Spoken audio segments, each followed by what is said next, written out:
이보세요. 문 좀 열어봐요. 아니, 이게 왜 안 되는 거야? 진짜 미치겠네. 새벽 2시 도어락 덮개를 올리는 소리와 비밀번호를 누르는 버튼 소리가 연달아 들려왔습니다. 남자의 목소리는 술에 젖어 뭉개져 있었지만 그 속에 담긴 짜증과 분노는 선명하게 들렸습니다. 현관문이 덜컹거릴 때마다 제 심장도 함께 요동쳤습니다. 저 문 하나만 열리면 바로 저와 마주치게 될 거라는 생각에 오금이 저려왔습니다. 6년 전 남편을 보내고 혼자 살던 고요한 집에 새벽마다 공포가 시작됐습니다. 경비실에 이야기를 해도 자식에게 전화를 걸어도 해결되지 않아 찾아간 그곳에서 저의 보디가디를 자청하는 남자를 만났습니다. 그 남자의 넓은 등판은 세상 모든 공포를 막아줄 난공불락의 성벽처럼 보였습니다. 매일 밤 잠을 못 이루며 말라가던 나를 위해 보초를 서주었고 저는 한치의 의심도 없이 그가 이끄는 2층 집으로 발을 들였습니다. 하지만 2달 뒤 모든 꿈은 산산조각났습니다. 비 오는 밤 예고도 없이 들이닥친 남편의 친딸은 이혼을 하겠다며 제 핏줄인 2 아들을 현관에 놓고 사라져버렸습니다. 하지만 나를 더 미치게 만든 건 나를 여왕처럼 모시겠다던 남자는 온데간데 없고 저는 그렇게 아이들을 목욕시키고 밥투정을 받아줘야 하는 무보수 육아지옥에 빠졌습니다. 혼자 사는 게 무서웠던 저의 선택은 불덩이 속에 제 발로 기어들어간 꼴이 되었습니다. 여러분은 절대 저 같은 일 겪지 마세요. 이야기 시작 전에 꽃밭 인생 구독과 좋아요 꼭 한번 눌러주세요. 그럼 오늘의 사연 시작하겠습니다. 남편이 폐암으로 세상을 떠난 지 어느덧 6년이라는 시간이 흘렀습니다. 남편의 제사를 치르고 난 뒤라 그런지 집안 공기가 유난히 더 차갑고 무겁게 느껴졌습니다. 향냄새가 아직 거실 구석구석에 배어 있었고 제사상에 올렸던 배와 사과가 식탁 위에 덩그러니 놓여 있었습니다. 저는 소파에 힘없이 주저앉아 멍하니 베란다 창문을 바라보았습니다.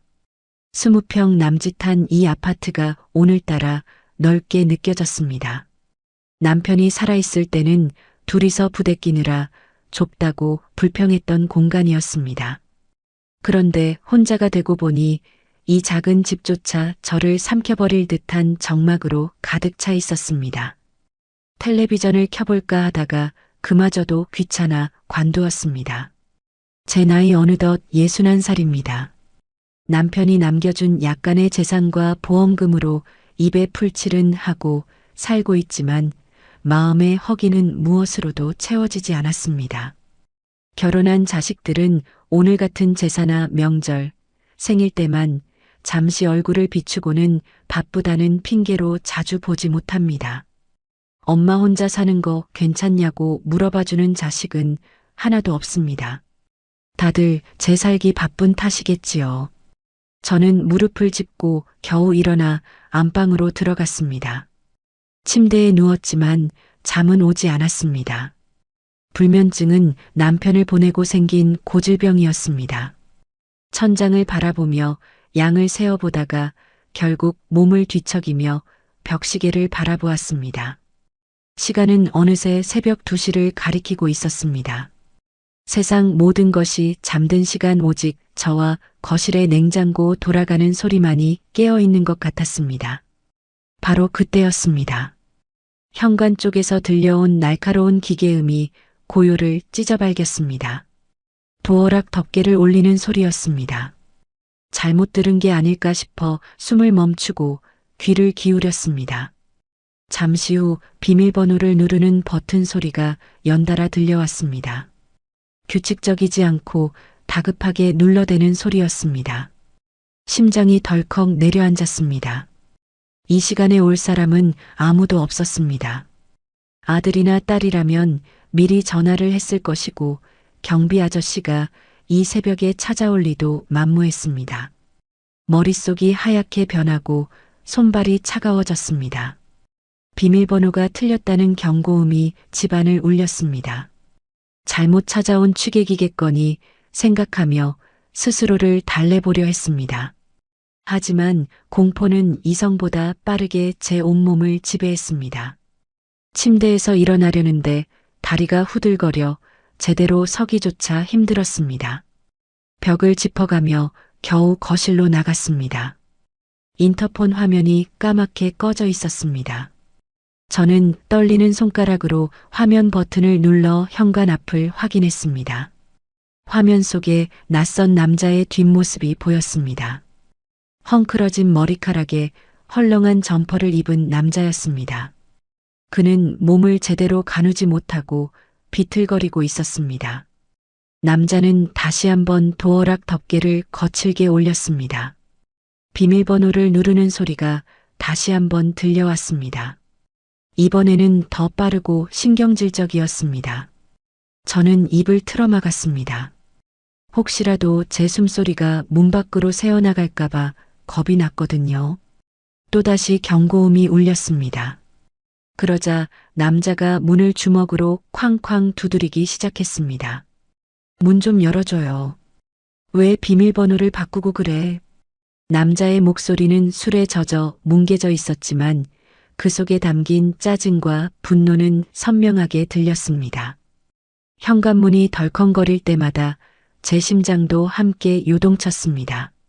저 문 하나만 열리면 바로 저와 마주치게 될 거라는 생각에 오금이 저려왔습니다. 남편이 살아있었다면 당장 나가서 호통을 쳤을 텐데 지금 저는 혼자니까요. 남편은 덩치가 크고 목소리가 우렁찬 사람이었습니다. 살아생전에는 그 큰 목소리가 듣기 싫어 잔소리를 해대곤 했는데 지금은 그 목소리가 사무치게 그리웠습니다. 남편이 있었다면 저는 등 뒤에 숨어만 있어도 되었을 겁니다. 그가 비록 자상한 남편은 아니었을지라도 적어도 저를 지켜주는 든든한 울타리는 되어주었으니까요. 문 밖의 남자는 포기하지 않았습니다. 계속해서 문을 두드리고 손잡이를 거칠게 돌려댔습니다. 철컥철컥하는 금속음이 신경을 긁어댔습니다. 아니 이게 왜 안 되는 거야? 진짜 미치겠네. 남자가 욕설을 섞어가며 고함을 질렀습니다. 인터폰을 통해 들려오는 그 목소리는 마치 제 귓가에 대고 소리 지르는 것처럼 생생했습니다. 저는 혹시라도 문이 열릴까봐 현관 쪽으로 다가가지도 못한 채 거실 한가운데 우두커니 서 있었습니다. 어디선가 본 뉴스가 떠올랐습니다. 혼자 사는 여성을 노린 범죄가 기승을 부린다는 기사였습니다.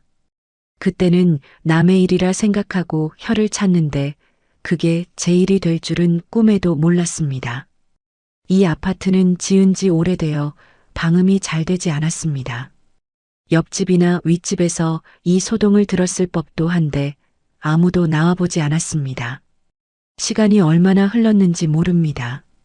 체감상으로는 1시간이 넘는 것 같았지만 벽시계를 보니 고작 10분 정도 지나 있었습니다. 그 10분이 저에게는 지옥 같은 시간이었습니다. 남자는 도어락과 씨름을 하다가 지쳤는지 문에 기대어 쿵 소리를 냈습니다. 신고를 해야 하나 고민했지만 경찰이 올 때까지 저 남자가 더 난동을 부리면 어쩌나 싶어 전화기를 들 용기조차 나지 않았습니다. 혹시라도 경찰차 사이렌 소리를 듣고 저 남자가 앙심을 품고 해코지라도 하면 어떡하나 하는 별의별 걱정이 꼬리에 꼬리를 물었습니다. 이렇게까지 겁이 많은 사람은 아니었는데 나이가 들수록 걱정도 많아지고 겁이 많아지는 건 어쩔 수 없는 변화인가 봅니다. 그때 인터폰 화면 속 남자가 주머니에서 휴대폰을 꺼내 들었습니다. 액정 불빛에 비친 남자의 얼굴은 젊어 보였습니다. 30 초반이나 되었을까요? 제 아들과 비슷한 또래로 보였습니다. 남자는 누군가에게 전화를 거는 듯 하더니 연결이 되지 않는지 휴대폰을 신경질적으로 주머니에 쑤셔 넣었습니다. 그리고는 다시 한번 문을 쾅 찼습니다. 아, 진짜 열받게 하네. 남자는 침을 퇴뱉더니 비틀거리는 걸음으로 엘리베이터 쪽이 아닌 복도 끝 쪽으로 사라졌습니다. 옆집 남자였습니다. 얼마 전 이사 왔다는 소리는 들었는데 오다 가다 마주친 적은 없었습니다. 그제야 조금 안도가 되면서도 동시에 더 큰 공포가 밀려왔습니다. 옆집에 사는 사람이 술에 취해 우리 집 문을 제 집인 줄 알고 두드렸다는 사실은 그가 언제든 다시 올 수 있다는 뜻이기도 했으니까요. 남자가 사라진 뒤에도 저는 한동안 그 자리에 못 박힌 듯 서 있었습니다. 긴장이 풀리면서 다리에 힘이 빠져 바닥에 주저앉고 말았습니다. 차가운 마룻바닥의 냉기가 엉덩이를 타고 올라왔지만 일어날 힘이 없었습니다. 현관문 하나를 사이에 두고 지옥을 경험했습니다. 거실 불을 켜는 것조차 무서워 어둠 속에 앉아 있었습니다. 칠흑 같은 어둠이 저를 감싸고 있었지만 그 어둠이 차라리 편안하게 느껴졌습니다. 불을 켜면 저의 존재가 밖으로 드러날까봐 두려웠습니다. 60년을 넘게 살아왔지만 이렇게 두렵고 무서웠던 적은 없었습니다. 남편의 빈자리가 오늘따라 뼈저리게 느껴졌습니다. 남편이 살아있을 때는 그가 코를 고는 소리가 시끄러워 잠을 설치곤 했습니다. 그때는 그 소리가 소음이었지만 지금 생각해보니 그건 내가 안전하다는 신호였습니다.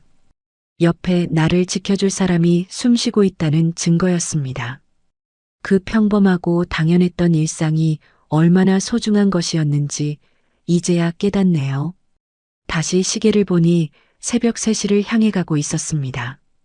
다시 침대에 누웠지만 그날 저는 뜬 눈으로 현관을 노려보고 있느라 밤을 지새워야 했습니다. 뜬 눈으로 밤을 지새우고 맞이한 아침은 잔인할 만큼 화창했습니다. 거실 창으로 쏟아지는 햇살이 제 퀭한 눈을 찔러댔습니다. 지난밤의 공포가 마치 꿈이었던 것처럼 세상은 평온하게 돌아가고 있었습니다. 하지만 현관문 앞에 서자 심장이 다시 곤두박질 쳤습니다. 저는 대충 옷을 챙겨 입고 관리사무소로 향했습니다. 그래도 경비 아저씨에게 말하면 무슨 수라도 생기겠지 하는 신락 같은 희망을 품고 있었습니다. 경비실 창문을 두드리자 안에서 라디오 소리와 함께 귀찮다는 표정의 경비 반장이 고개를 내밀었습니다. 저는 어젯밤 있었던 일을 최대한 차분하게 설명하려 애썼습니다. 그런데 제 말을 듣는 둥마는 둥하던 경비 반장의 반응은 제 예상을 완전히 빗나갔습니다. 그는 이쑤시개로 이를 쑤시며 대수롭지 않다는 듯 말했습니다. 아니 사모님, 젊은 사람이 술 한잔하고 실수 좀 한 거 가지고 뭘 그리 호들갑이세요. 옆집 총각이 이사 온 지 얼마 안 돼서 헷갈렸나 보지. 문 안 열어줬으면 된 거 아닙니까? 가슴이 턱 막혔습니다. 혼자 사는 저는 걱정으로 한숨을 못 잤는데 그는 그저 노인네의 유난스러운 투정쯤으로 치부하고 있었습니다. 억울함의 목소리가 높아졌습니다. 그게 무슨 말씀이세요? 1시간 넘게 문을 걷어차고 욕을 했다니까요. 또 그러면 어떡해요? 아저씨가 좀 주의를 주셔야죠. 제 항변에도 그는 시큰둥했습니다. 아이고, 입주민끼리 서로 얼굴 붉히면 안 좋으니까 사모님이 그냥 너그럽게 이해하세요. 젊을 땐 다 그러고 크는 거지. 정 불안하면 경찰에 신고하시던가요. 그는 창문을 드르륵 닫아버렸습니다. 닫힌 창문 너머로 다시 라디오 트로트 소리가 흘러나왔습니다. 저는 닫힌 창문 앞에 멍하니 서서 주먹을 꽉 쥐었습니다. 내가 힘없고 혼자 사는 여자라서 저렇게 무시하는 건가 싶어 서러움이 북받쳐 올랐습니다. 터덜터덜 집으로 돌아와 소파에 주저앉았습니다. 아무도 내 이야기를 들어주지 않는다는 고립감이 저를 짓눌렀습니다. 그때 문득 아들 생각이 났습니다. 아들이라면 다를 거라는 생각에 저는 떨리는 손가락으로 아들의 번호를 눌렀습니다. 오랫동안 기다린 끝에 드디어 아들의 목소리가 들렸습니다. 여보세요. 엄마 무슨 일 있어요? 아들의 목소리는 차분했지만 어딘가 급해 보였습니다. 저는 왈칵 눈물이 쏟아질 것 같은 것을 꾹 참고 입을 열었습니다. 아들 엄마야. 어제 새벽에 옆집 남자가 술 먹고 우리 집 문을 따려고 해서 엄마가 너무 무서웠어. 경비실에 말해도 소용이 없고 저는 숨도 쉬지 않고 하소연을 쏟아냈습니다. 엄마 지금 너무 무섭다. 당장이라도 내가 좀 와주면 안 되겠니? 그런 말이 목구멍까지 차올랐습니다. 하지만 제 말을 끊고 들어온 아들의 대답은 차가운 얼음물 같았습니다. 아, 엄마. 저 지금 중요한 회의 들어가야 해서 길게 통화 못해요. 아들의 목소리에는 짜증이 섞여 있었습니다. 경찰에 신고는 했어요? 안 했으면 그냥 도어락을 새 걸로 바꾸세요. 요즘 지문 인식되는 좋은 거 많다던데. 돈 보내드릴 테니까 제일 비싼 걸로 바꾸세요. 아니면 열쇠 보조키를 하나 더 달던가요. 아들의 말은 논리적이고 현실적인 해결책이었습니다. 하지만 제가 원한 건 도어락 교체 비용이 아니었습니다. 괜찮으세요? 많이 놀라셨죠? 오늘 저녁에라도 잠깐 들를게요. 라는 따뜻한 말 한마디였습니다. 바쁘니까 나중에 다시 전화할게요. 얼른 키부터 바꾸시고요. 전화가 끊겼습니다. 허공에 대고 여보세요를 외쳐보았지만 돌아오는 건 정막뿐이었습니다. 휴대폰을 쥐고 있는 손에 힘이 빠졌습니다.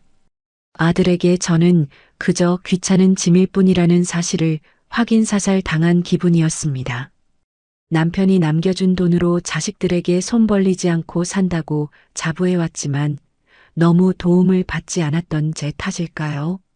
세상 천지에 나를 지켜줄 사람은 아무도 없다는 사실이 뼈에 사무치게 시렸습니다.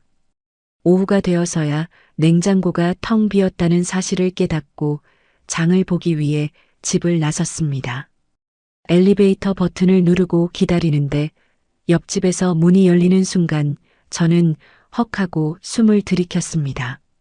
말끔한 정장 차림에 서류 가방을 든 훤칠한 청년이었습니다.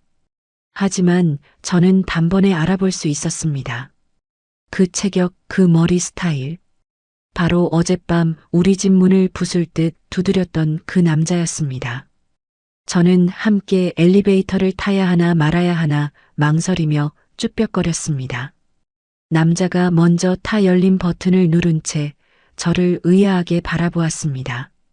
어젯밤의 광기는 온데간데였고 예의 바르고 지적인 얼굴이었습니다. 저는 쫓기듯 엘리베이터 구석에 몸을 구겨 넣었습니다. 좁은 공간에 둘만 남겨진 침묵이 숨막히게 답답했습니다. 그때 남자가 조심스럽게 입을 열었습니다. 저기 어르신, 혹시 602호 사시나요? 저는 깜짝 놀라 움찔하며 그를 쳐다보았습니다. 남자는 머쓱한 표정으로 뒷머리를 극적였습니다. 제가 어젯밤에 술을 좀 과하게 마셔서 혹시 실례를 범하지 않았나 모르겠습니다. 아침에 일어나 보니 기억이 잘 안 나서요. 만약 시끄럽게 해드렸다면 정말 죄송합니다. 그는 정중하게 고개를 숙였습니다. 멀끔한 얼굴로 사과하는 모습을 보니 혼란스러웠습니다. 어젯밤 그 난리를 치던 모습은 어디 가고 이렇게 순한 양 같은 얼굴을 하고 있는 걸까요? 그의 사과가 진심인지 아니면 상황을 모면하기 위한 연기인지 분간이 가지 않았습니다. 하지만 저는 마음 약한 늙은이였습니다. 상대가 저렇게 고개를 숙이고 나오니 쏘아붙이려던 말들이 입안에서 맴돌기만 했습니다. 아, 네. 많이 놀랐어요. 다음부터는 조심 좀 해주세요. 저는 기어들어가는 목소리로 겨우 대꾸했습니다. 남자는 사람 좋게 웃으며 말했습니다. 네, 절대 그럴 일 없을 겁니다. 제가 요즘 프로젝트 때문에 스트레스가 많아서 다시 한번 죄송합니다. 엘리베이터가 1층에 도착하자 그는 다시 한번 꾸벅 인사를 하고는 바쁘게 걸어 나갔습니다. 그의 뒷모습을 보며 저는 긴 한숨을 내쉬었습니다. 그래, 젊은 사람이 살다 보면 그럴 수도 있지. 사과까지 했는데 내가 너무 예민하게 굴었나? 스스로를 다독이며 놀란 가슴을 쓸어내렸습니다. 경비 아저씨 말대로 그냥 한 번의 해프닝으로 끝날 일이길 간절히 바랐습니다. 장을 보고 돌아오는 길에 저는 도어락 비밀번호를 바꿨습니다. 아들이 보내준 돈으로 최신형 도어락으로 교체할까 고민했지만 그 남자의 사과를 믿어보기로 했습니다.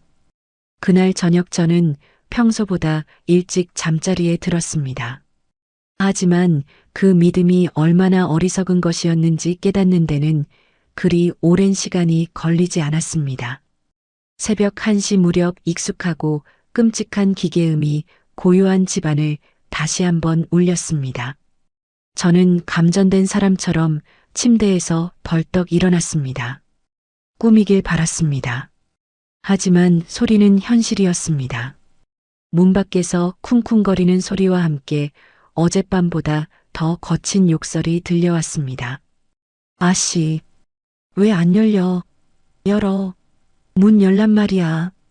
그놈이었습니다.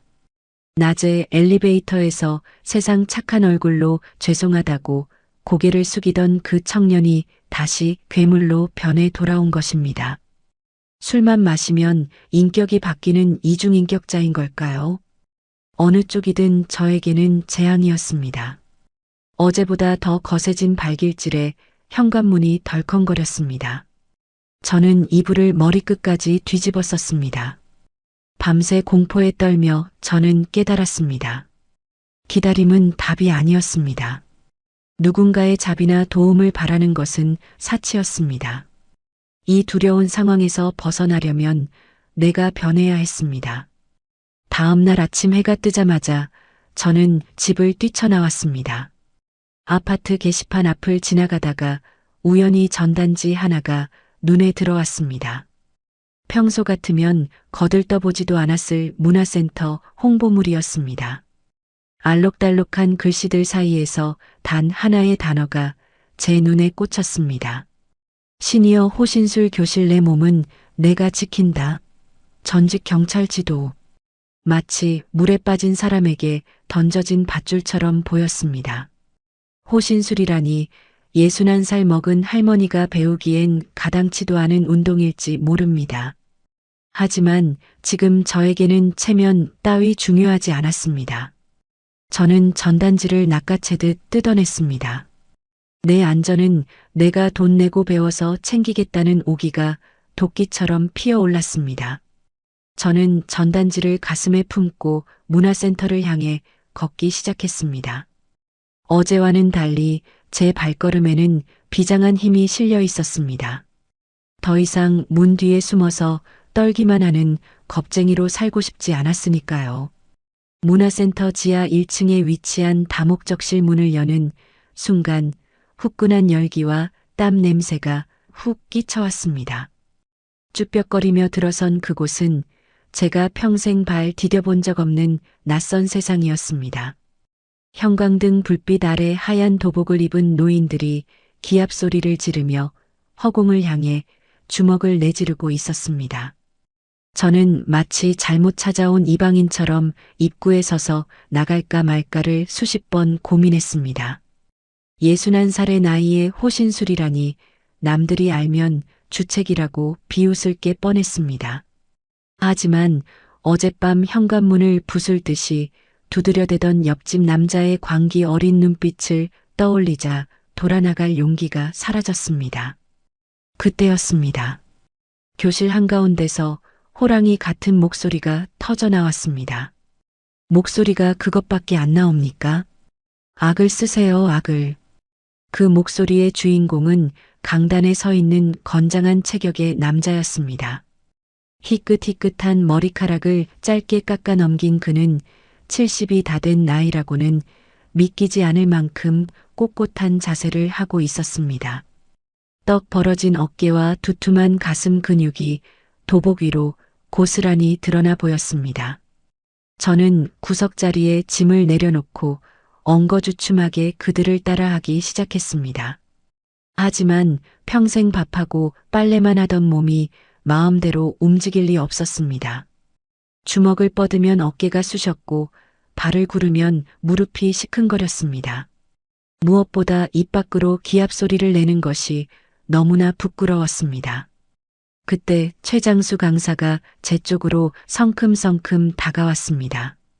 그는 제 앞에 멈춰 서더니 팔짱을 끼고 저를 내려다보았습니다. 키가 어찌나 큰지 제가 고개를 한참 들어야 눈을 맞출 수 있었습니다. 여사님, 지금 춤추러 오셨습니까? 그의 말투는 단호했고 눈빛은 매서웠습니다. 저는 얼굴이 홍당무처럼 달아올라 기어들어가는 목소리로 변명했습니다. 저 처음이라서 잘 안 돼서요. 죄송합니다. 그러자 그가 갑자기 허허하고 호탕하게 웃음을 터뜨렸습니다. 그 소리가 어찌나 큰지 천장이 울리는 것 같았습니다.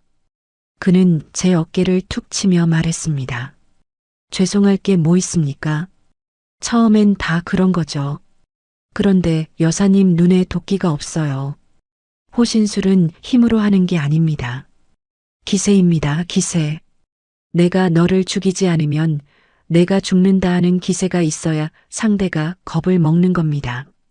자, 저를 한번 노려보세요. 그는 제 눈앞에 자신의 주먹만 한 얼굴을 들이밀었습니다. 짙은 눈썹과 부리부리한 눈매가 저를 압도했습니다. 저는 그 기에 눌려 눈을 어디다 둬야 할지 몰랐습니다. 태어나서 이렇게 강인해 보이는 남자는 처음이었습니다. 수업이 끝나고 모두가 빠져나간 뒤 저는 정수기 앞에서 물을 마시며 숨을 고르고 있었습니다. 그때 최장수 강사가 수건으로 땀을 닦으며 제게 다가왔습니다. 오늘 처음 오셨죠? 운동은 좀 할만합니까? 아까의 엄한 모습은 온데간데였고 옆집 아저씨처럼 친근한 말투였습니다.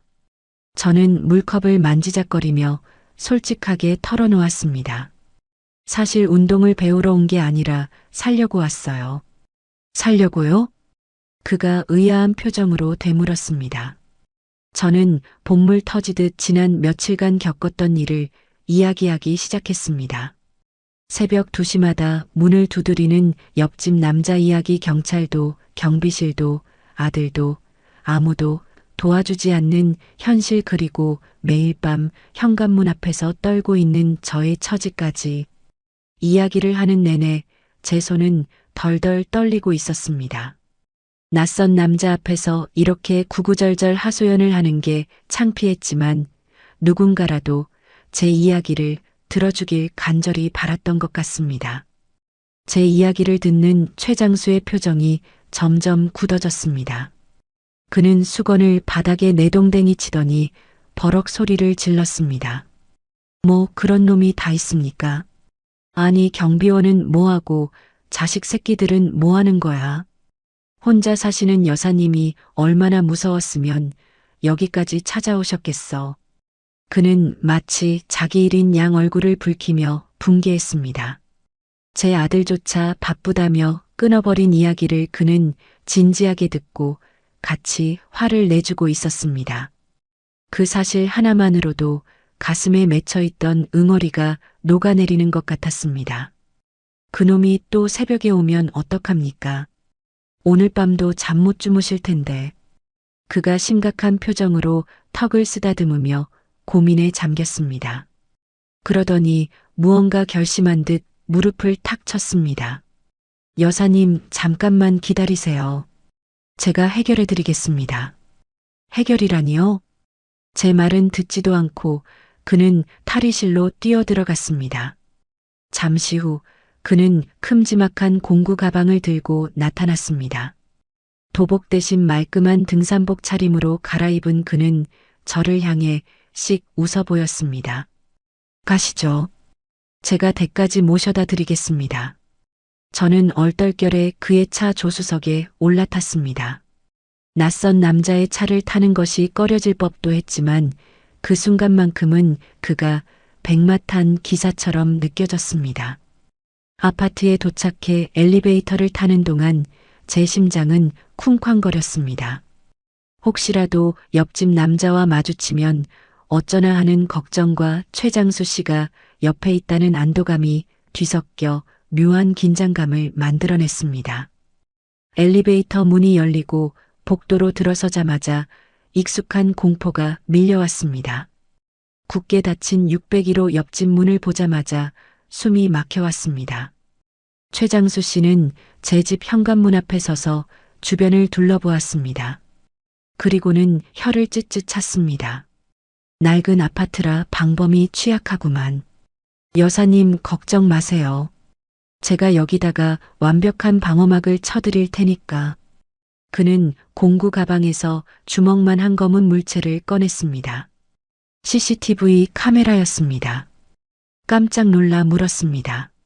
아니, 이런 비싼 걸 달아도 되나요?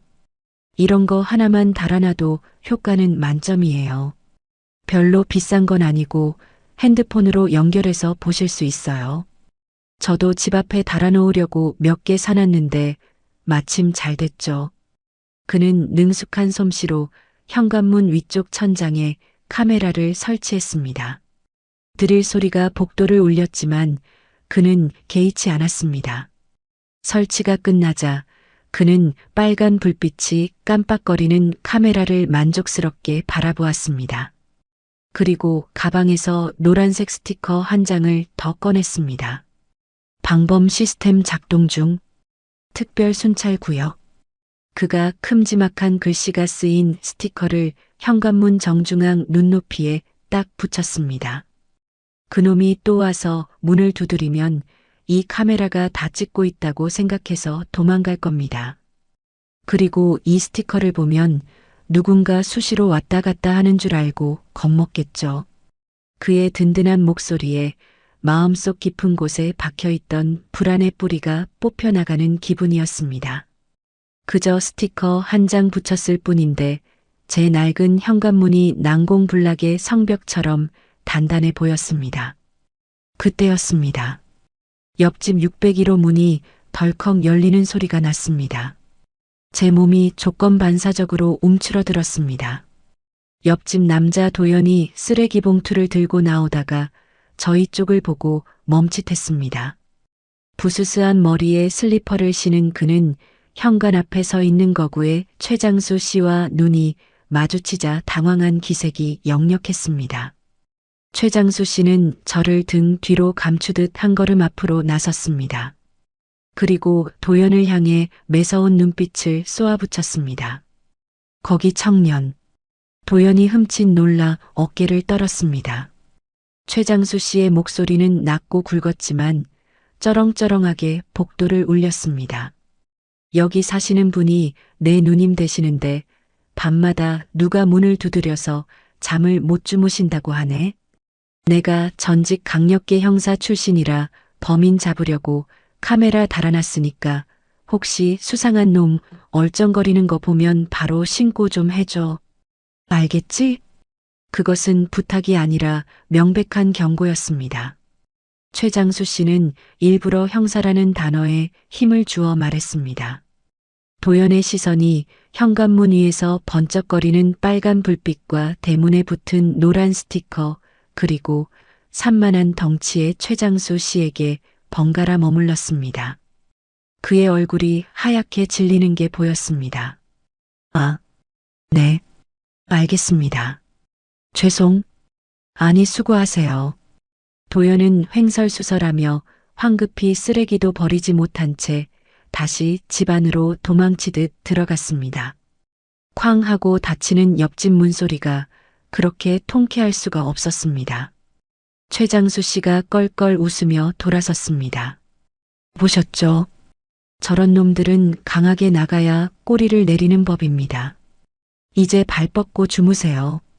저는 그를 올려다보며 감격에 겨워 말을 잇지 못했습니다.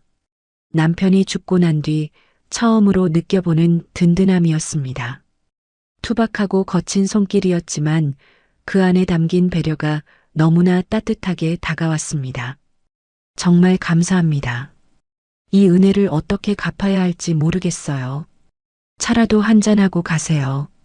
제가 수줍게 권하자 그는 손사래를 쳤습니다. 아닙니다. 여사님, 혼자 계신 집에 남자가 함부로 들어가는 거 아닙니다. 나중에 호신술 수업이나 빠지지 말고 나오세요. 기세 아시죠, 기세. 그는 현관문 손잡이를 한번 단단히 확인해주고는 뒤도 돌아보지 않고 엘리베이터를 탔습니다. 닫히는 문 사이로 보이는 그의 넓은 등판이 믿음직스러웠습니다. 엘리베이터 층수 표시가 1층으로 내려갈 때까지 저는 그 자리에 서 있었습니다. 집 안으로 들어와 현관문을 잠갔습니다. 하지만 어제와는 공기가 달랐습니다. 더 이상 정막이 무섭지 않았습니다. 현관문 밖에 저를 지켜주는 보초병이 서 있는 것 같은 든든함이 집안을 가득 채우고 있었으니까요. 베란다로 나가 아래를 내려다보았습니다. 최장수 씨가 주차장을 빠져나가는 모습이 보였습니다. 멀어지는 그의 차를 눈으로 쫓으며 저도 모르게 입가에 미소가 번졌습니다. 그날 이후 제 삶은 완전히 달라졌습니다. 현관문 앞을 지키던 카메라와 경고문보다 더 강력한 존재가 제 곁에 생겼기 때문입니다. 최장수 씨는 매일같이 수업이 끝나면 저를 데려다 줬고 봉사활동으로 하는 야간 순찰 때도 한 번씩 제가 사는 아파트를 돌면 문자를 해줬습니다. 처음에는 호신술을 핑계로 만났지만 어느새 우리는 밥을 먹고 차를 마시는 사이가 되어 있었습니다. 남편을 떠나보내고 6년 동안 회색빛이었던 제 일상의 울긋불긋한 색깔이 입혀지는 기분이었습니다. 그는 정말이지 거침이 없는 남자였습니다.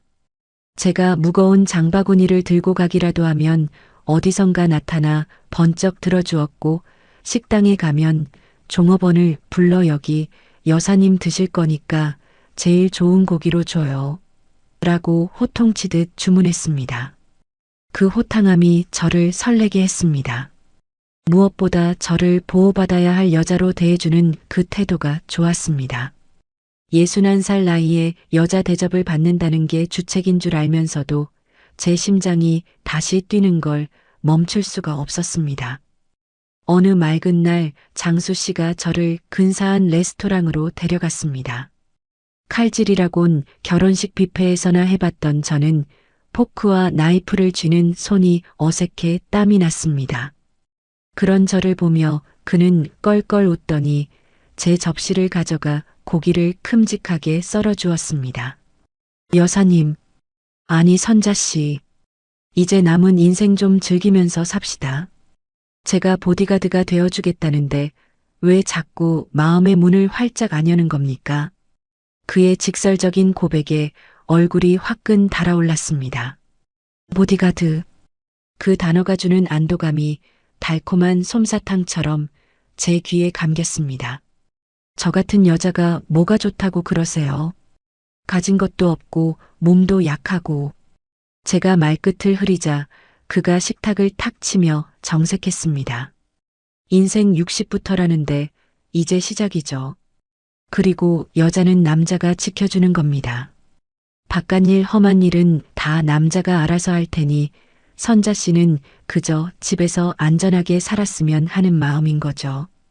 그의 말은 투박했지만 강력했습니다. 그저 보호받으며 살아도 된다는 그 말은 지금 제게 가장 위안이 되는 말이었거든요. 새벽마다 느꼈던 그 지독한 공포와 외로움을 더 이상 겪지 않아도 된다는 사실 하나만으로도 저는 이미 그에게 마음을 빼앗기고 있었습니다. 며칠 뒤 그는 저를 자신의 집으로 초대했습니다. 내가 사는 곳을 한번 봐야 마음을 정할 거 아닙니까? 초대할 테니 한번 같이 가요. 그의 차를 타고 도착한 곳은 시내에서 조금 떨어진 한적한 주택가였습니다. 차가 멈춰 선 곳을 보고 저는 입이 떡 벌어졌습니다. 그곳은 집이라기보다는 하나의 요새 같았습니다. 돌로 쌓아 올린 담벼락은 제 키를 훌쩍 넘길 만큼 높았습니다.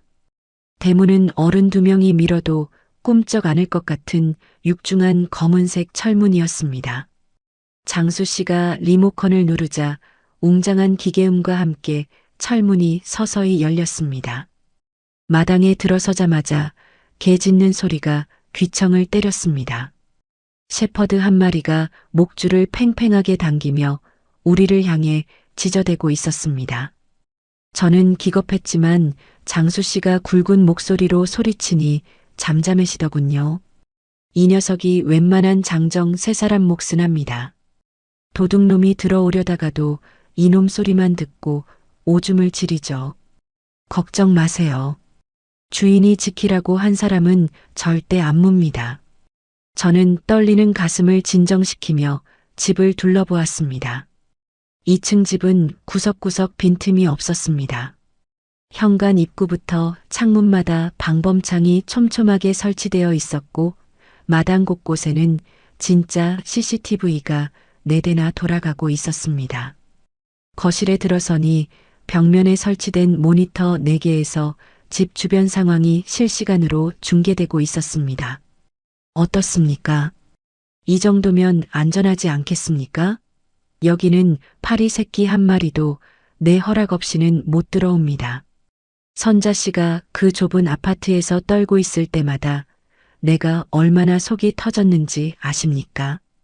당장이라도 데려오고 싶어서 미치는 줄 알았습니다. 그는 자신만만한 표정으로 집안을 소개했습니다. 집안 내부는 남자 혼자 사는 집치고는 놀라울 정도로 깔끔했습니다. 수건은 오와 열을 맞춰 개어져 있었고 먼지 한 톨 보이지 않았습니다. 그의 꼼꼼하고 빈틈없는 성격이 고스란히 묻어났습니다. 2층 침실 창문 너머로 높은 담벼락이 보였습니다.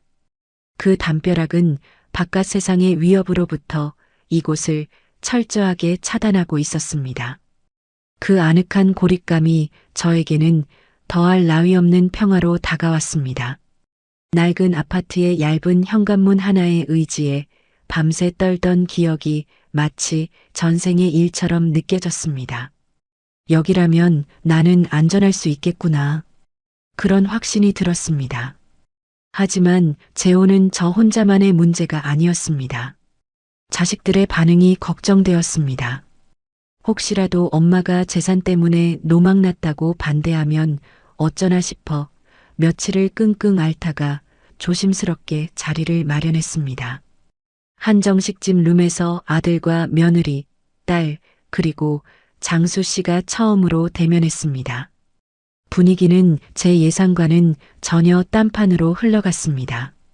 장수 씨가 경찰 간부 출신의 연금도 두둑하고 번듯한 2층 집까지 소유하고 있다는 사실을 알게 되자 자식들의 눈빛이 달라졌습니다. 특히 아들은 장수 씨가 내 재산은 어차피 죽으면 다 사회에 환원할 거지만 살아생전에는 내 사람 부족함 없이 누리게 해줄 겁니다. 라는 호언장담에 입이 귀에 걸렸습니다. 어머님, 정말 좋으시겠어요. 이렇게 든든한 분이 옆에 계시니 저희도 이제 마음 놓고 살 수 있겠네요. 며느리가 호들갑을 떨며 맞장구를 쳤습니다. 딸 역시 제 손을 꼭 잡으며 속삭였습니다. 엄마, 솔직히 나 엄마 혼자 사는 거 내심 불안했거든. 밤에 무슨 일이라도 생기면 어떡하나 걱정했는데. 아저씨 보니까 진짜 남자다우시고 멋지시다. 엄마 호강하겠네. 자식들의 반응은 축복이었지만 한편으로는 씁쓸함이 밀려왔습니다. 그들의 말 속에서 이제 엄마 걱정 안 해도 돼서 다행이다라는 안도감이 너무 투명하게 보였기 때문입니다. 자식들이라고 챙겨준 것도 없으면서 엄마라는 짐을 덜어내서 홀가분해하는 그들의 표정을 보며 저는 묘한 배신감과 슬픔을 느꼈습니다. 자자, 오늘 이 좋은 날 술이 빠질 수 없지. 아들, 한 잔밖에. 장수 씨가 호탕하게 아들의 잔을 채웠습니다. 아들은 두 손으로 공손히 잔을 받으며 아버님, 잘 부탁드립니다. 라고 깍듯하게 모셨습니다. 벌써부터 아버님 소리가 자연스럽게 나오는 걸 보니 기가 찼지만 한편으로는 고마웠습니다. 그날 식사 자리는 시종일관 화기애애했습니다. 재혼 날짜는 일사천리로 잡혔습니다. 식은 생략하고 가족끼리 식사만 한 뒤 바로 합치기로 했습니다. 이사 가는 날 이삿짐 센터 트럭이 제 아파트 앞에 도착했습니다. 20년 넘게 살았던 정든 집을 떠나는 날이었습니다. 짐이 하나둘 트럭에 실리는 것을 보며 저는 텅 빈 거실을 둘러보았습니다. 남편과의 추억, 아이들을 키워낸 시간들이 주마등처럼 스쳐 지나갔습니다. 이곳은 낡고 방음도 안 되고 주차도 엉망인 작은 아파트였지만 제 인생의 희로애락이 고스란히 담긴 곳이었으니까요. 하지만 최근 겪었던 공포는 그 모든 추억을 덮어버리기에 충분했습니다. 저는 도어락을 한번 쓰다듬었습니다. 이제 다시는 이 차가운 기계음 소리에 심장이 내려앉을 일은 없을 것입니다. 저는 이 집을 팔지 않고 전세를 주기로 했습니다. 장수 씨는 뭐하러 푼돈 받아서 신경 쓰냐, 그냥 팔아서 노후 자금에 보태라고 했지만 저는 왠지 이 집만큼은 남겨두고 싶었습니다. 그것이 제 마지막 자존심이자 만약을 대비한 비상구 같다는 생각이 들었기 때문입니다. 트럭 조수석에 올라타 장수 씨의 집으로 향하는 길. 차창 밖으로 익숙한 동네 풍경이 멀어져 갔습니다. 아파트 입구에서 경비 아저씨가 손을 흔드는 모습이 보였습니다. 며칠 전 저를 귀찮아하던 그 표정은 온데간데 없고 사모님 좋은 데로 가신다면서요. 축하합니다. 라며 굽신거렸습니다. 옆집 남자 도연은 보이지 않았습니다. 드디어 장수 씨의 집에 도착했습니다. 장수 씨가 미리 나와서 인부들을 지휘하고 있었습니다. 그의 목소리는 우렁찼고 행동은 거침없었습니다. 저는 차에서 내려 그 웅장한 2층 집을 올려다보았습니다. 셰퍼드 장군이가 저를 보고 반갑다는 듯 꼬리를 흔들었습니다. 장수 씨가 제 손을 덥석 잡았습니다. 그의 손은 크고 따뜻했습니다. 짐 정리가 끝나고 해가 질 무렵 장수 씨는 대문을 잠갔습니다. 육중한 빗장 지르는 소리와 함께 전자동 잠금 장치가 작동하는 소리가 들렸습니다. 세상과 우리를 단절시키는 그 소리가 그날따라 유난히 크고 명확하게 들렸습니다. 높은 담벼락 위로 붉은 노을이 걸려 있었습니다. 담장 안은 평화롭고 고요했습니다. 바깥 세상의 소음은 차단되었고 오직 이 성 안의 질서만이 존재하는 것 같았습니다. 장수 씨가 제 어깨를 감싸 안으며 말했습니다. 이제 우리 둘뿐이네요. 앞으로 걱정하지 말고 편하게 살아요. 편하게. 그날 밤 저는 장수 씨의 팔베개를 하고 누웠습니다. 창밖에는 방범등 불빛이 밤새도록 마당을 비추고 있었습니다. 도어락 소리는 들리지 않았고 누군가 문을 두드리는 공포도 없었습니다. 남편의 규칙적인 숨소리가 귓가에 들려왔습니다. 재혼 후 맞이한 첫 겨울은 유난히 따뜻했습니다. 저는 마치 여왕이 된 기분이었습니다. 아침에 눈을 뜨면 널찍한 안방 천장이 보였고 거실로 나가면 햇살이 쏟아지는 통유리창 너머로 잘 가꿔진 마당이 한눈에 들어왔습니다. 처음 한 달은 그야말로 꿈만 같았습니다.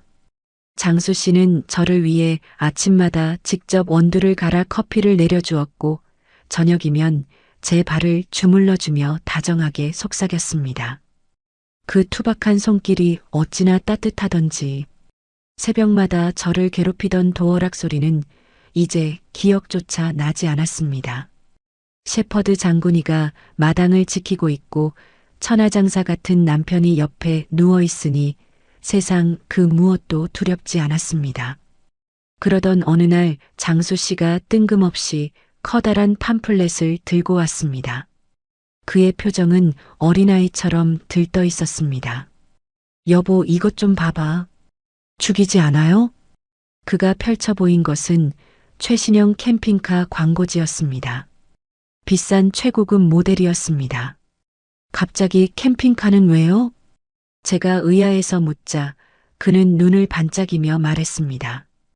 우리 이거 사서 전국 일주나 다니자고. 발 닿는 대로 떠나는 거야. 어때, 멋지지 않아요? 이제 나랑 같이 세상 구경 실컷 하는 거지. 그의 말은 낭만적으로 들렸지만 저는 가슴이 철렁 내려앉았습니다. 저는 이제 겨우 정착했습니다. 평생을 불안에 떨다가 이제야 두 다리 뻗고 잘 수 있는 안전한 집을 얻었는데 길 위로 나앉자니요. 여보, 저는 싫어요.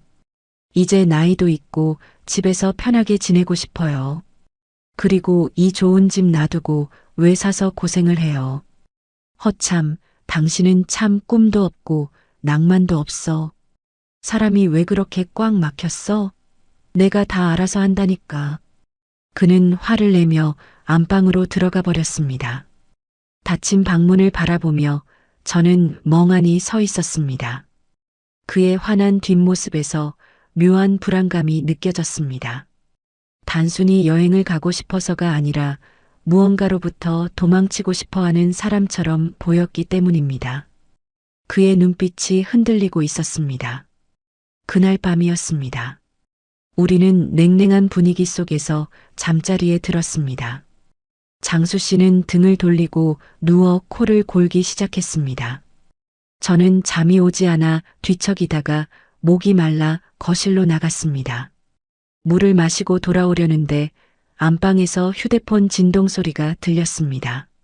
늦은 밤 울리는 전화는 언제나 불길한 예감을 동반합니다. 저는 발걸음을 멈추고 숨을 죽였습니다. 코를 골던 소리가 뚝 끊기더니 부스럭거리는 소리가 났습니다. 장수 씨가 전화를 받은 모양이었습니다. 여보세요. 잠기운이 가득한 목소리였습니다. 그런데 수화기 너머의 목소리를 듣자마자 그의 목소리가 날카롭게 변했습니다. 아, 너 지금 몇 시야? 내가 전화하지 말라고 했지. 저는 방문 틈으로 귀를 기울였습니다. 누구길래 남편이 저렇게 예민하게 반응하는 걸까요? 그는 침대에서 일어나 베란다 창문을 열고 나갔습니다.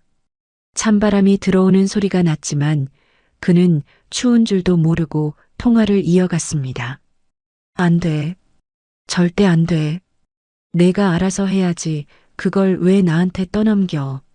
그의 목소리는 억누르고 있었지만 분노로 떨리고 있었습니다. 뭐? 집 앞이라고? 미쳤어? 당장 돌아가. 너 오면 나 진짜 가만 안 있어.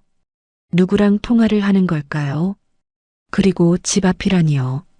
장수 씨는 베란다 난간을 주먹으로 쾅 치며 한숨을 내쉬었습니다. 알았어. 일단 내일 다시 얘기해. 끊어. 전화가 끊기고 정막이 흘렀습니다. 저는 인기척을 내며 부엌에서 나갔습니다. 여보, 안 자고 뭐해요? 제 목소리에 그는 화들짝 놀라며 담배를 등 뒤로 감췄습니다. 전화가 와서. 당신은 왜 나와 있었어? 물 좀 마시려고요. 무슨 전화예요, 이 시간에? 아니야. 그냥 스팸 전화야. 새빨간 거짓말이었습니다. 대출 권유 전화에 그렇게 화를 내고 집 앞이라는 소리를 할 리가 없으니까요. 하지만 저는 더 이상 묻지 않았습니다. 어서 들어가 자요. 감기 들라. 저는 그의 등을 떠밀어 안방으로 들여보냈습니다. 그는 못 이기는 척 침대로 돌아갔지만 우리는 둘 다 알았습니다. 오늘 밤은 편안히 잠들 수 없으리라는 것을요. 다음 날 아침 식탁 분위기는 무거웠습니다. 장수 씨는 밥을 먹는 둥 마는 둥 하더니 숟가락을 내려놓았습니다. 여보, 나 오늘 좀 늦어. 친구놈이 상을 당해서 장례식장 좀 다녀와야 해. 그는 제 눈을 피하며 서둘러 옷을 챙겨 입고 나갔습니다. 오후가 되자 하늘이 흐려지더니 비가 쏟아지기 시작했습니다. 천둥 소리에 장군이가 마당에서 지저댔습니다. 저는 불안한 마음에 거실 커튼을 걷고 밖을 내다보았습니다. 비바람이 몰아치는 마당에 shepherd 장군이가 꼬리를 말고 계집으로 들어가고 있었습니다. 그때였습니다. 인터폰이 울렸습니다. 이 빗속에 누구일까요? 장수 씨는 장례식장에 갔고 찾아올 사람은 없었습니다. 택배 기사일까 싶어 인터폰 화면을 켰습니다. 화면 속에는 우산을 쓴 여자가 서 있었습니다. 빗물에 젖어 축 늘어진 머리카락 때문에 얼굴이 잘 보이지 않았습니다. 하지만 그녀의 옆에는 작은 그림자 2개가 더 있었습니다. 우비도 입지 않고 비를 맞고 서 있는 아이들. 누구세요? 제가 묻자 여자가 고개를 들었습니다. 짙은 화장이 빗물에 번져 기괴하게 일그러진 얼굴이 화면 가득 클로즈업 되었습니다. 그녀의 눈은 핏발이 서 있었고 입술은 파르르 떨리고 있었습니다. 저예요. 아빠 좀 불러주세요. 아빠? 순간 머릿속이 하얗게 변했습니다. 장수 씨의 딸이었습니다. 결혼식 날 딱 한 번 봤던 그 딸이 왜 이 험한 날씨에 아이들을 데리고 예고도 없이 찾아온 걸까요? 저는 떨리는 손으로 문 열림 버튼을 눌렀습니다. 현관문이 열리자마자 우산을 접지도 않고 장수 씨의 딸과 아이들이 집으로 들어왔습니다. 그녀의 양손에는 묵직한 여행 가방이 들려 있었고 남자아이 2이 젖은 운동화채로 현관 대리석을 밟고 서 있었습니다. 지금 아빠 없는데 전화는 해봤어요? 제가 당황해서 묻자 딸은 저를 투명 인간 취급하며 거실 안쪽을 향해 고래고래 소리를 질렀습니다. 아빠, 나왔어요. 없는 척하지 말고 나와봐요, 좀. 그녀의 목소리는 찢어질 듯 날카로웠습니다. 저는 황급히 그녀의 앞을 막아서며 말했습니다. 아빠 안 계세요. 친구분 장례식장 가셨어요. 지방이라 오늘 못 오실 수도 있다고. 장례식장이요? 아까 골목 어귀에 아빠 차 세워져 있는 거 다 보고 들어왔거든요. 나 피해서 숨은 거 아니에요? 장례식장에 간다고 검은 양복까지 챙겨 입고 나갔던 사람이 집 근처 골목에 숨어 있었다는 말이 도저히 믿기지 않았습니다. 그때 현관문이 열리고 남편이 들어왔습니다. 왜 이렇게 소란이야, 동네 창피하게. 남편은 딸을 보고도 놀란 기색 하나 없이 말했습니다. 아빠 진짜 너무한 거 아니야. 사위가 바람나서 집안이 박살났는데 아빠는 자꾸 전화도 안 받고 오지 말라고만 하고 내가 진짜 억울해서 못 살아. 딸은 바닥에 주저앉아 통곡하기 시작했습니다.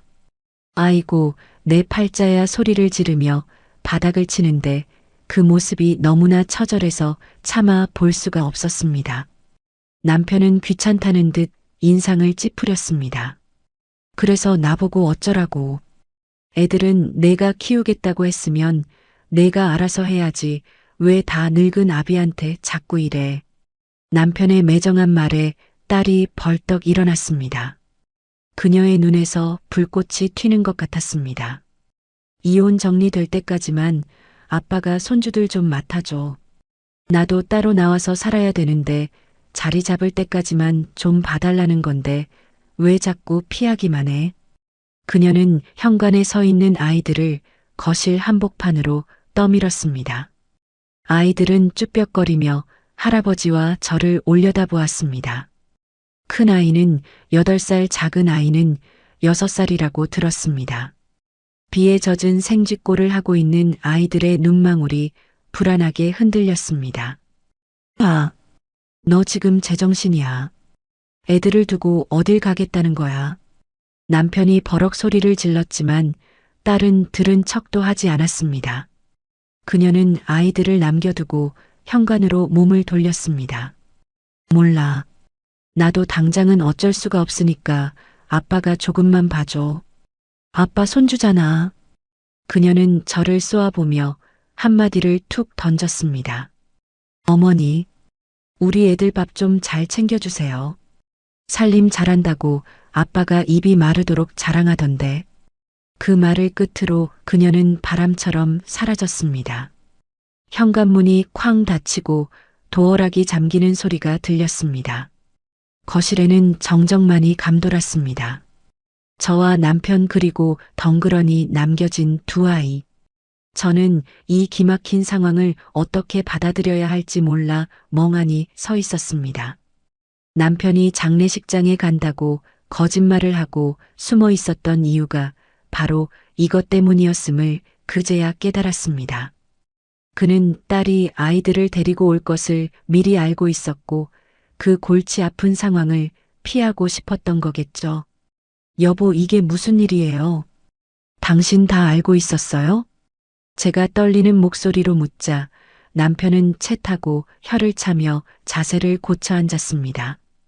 아니, 뭐 기집애가 며칠 전부터 죽는 소리를 해대길래 내가 절대 안 된다고 했는데 설마 진짜 애들을 두고 갈 줄은 몰랐네. 그는 남의 이야기하듯 태평하게 말했습니다. 저는 기가 막혀서 말이 나오지 않았습니다. 그럼 아이들은 어떡해요? 다시 엄마한테 데려다 줘야 하는 거 아니에요. 지 어미가 오죽하면 저러고 갔겠어. 일단 며칠 있으면 머리 식히고 데리러 오겠지. 그때까지만 당신이 좀 봐줘. 그 말이 제 가슴에 비수처럼 꽂혔습니다. 우리는 부부지만 저 아이들은 제 핏줄이 아닙니다. 엄연히 남편의 손주들입니다. 그런데 그는 마치 강아지를 맡기듯 저에게 아이들을 떠넘기고 있었습니다. 그때였습니다. 긴장이 풀린 탓인지 아니면 배가 고팠던 것인지 6살짜리 작은 아이가 울음을 터뜨렸습니다. 아이의 울음소리는 거실 천장을 뚫을 듯이 컸습니다.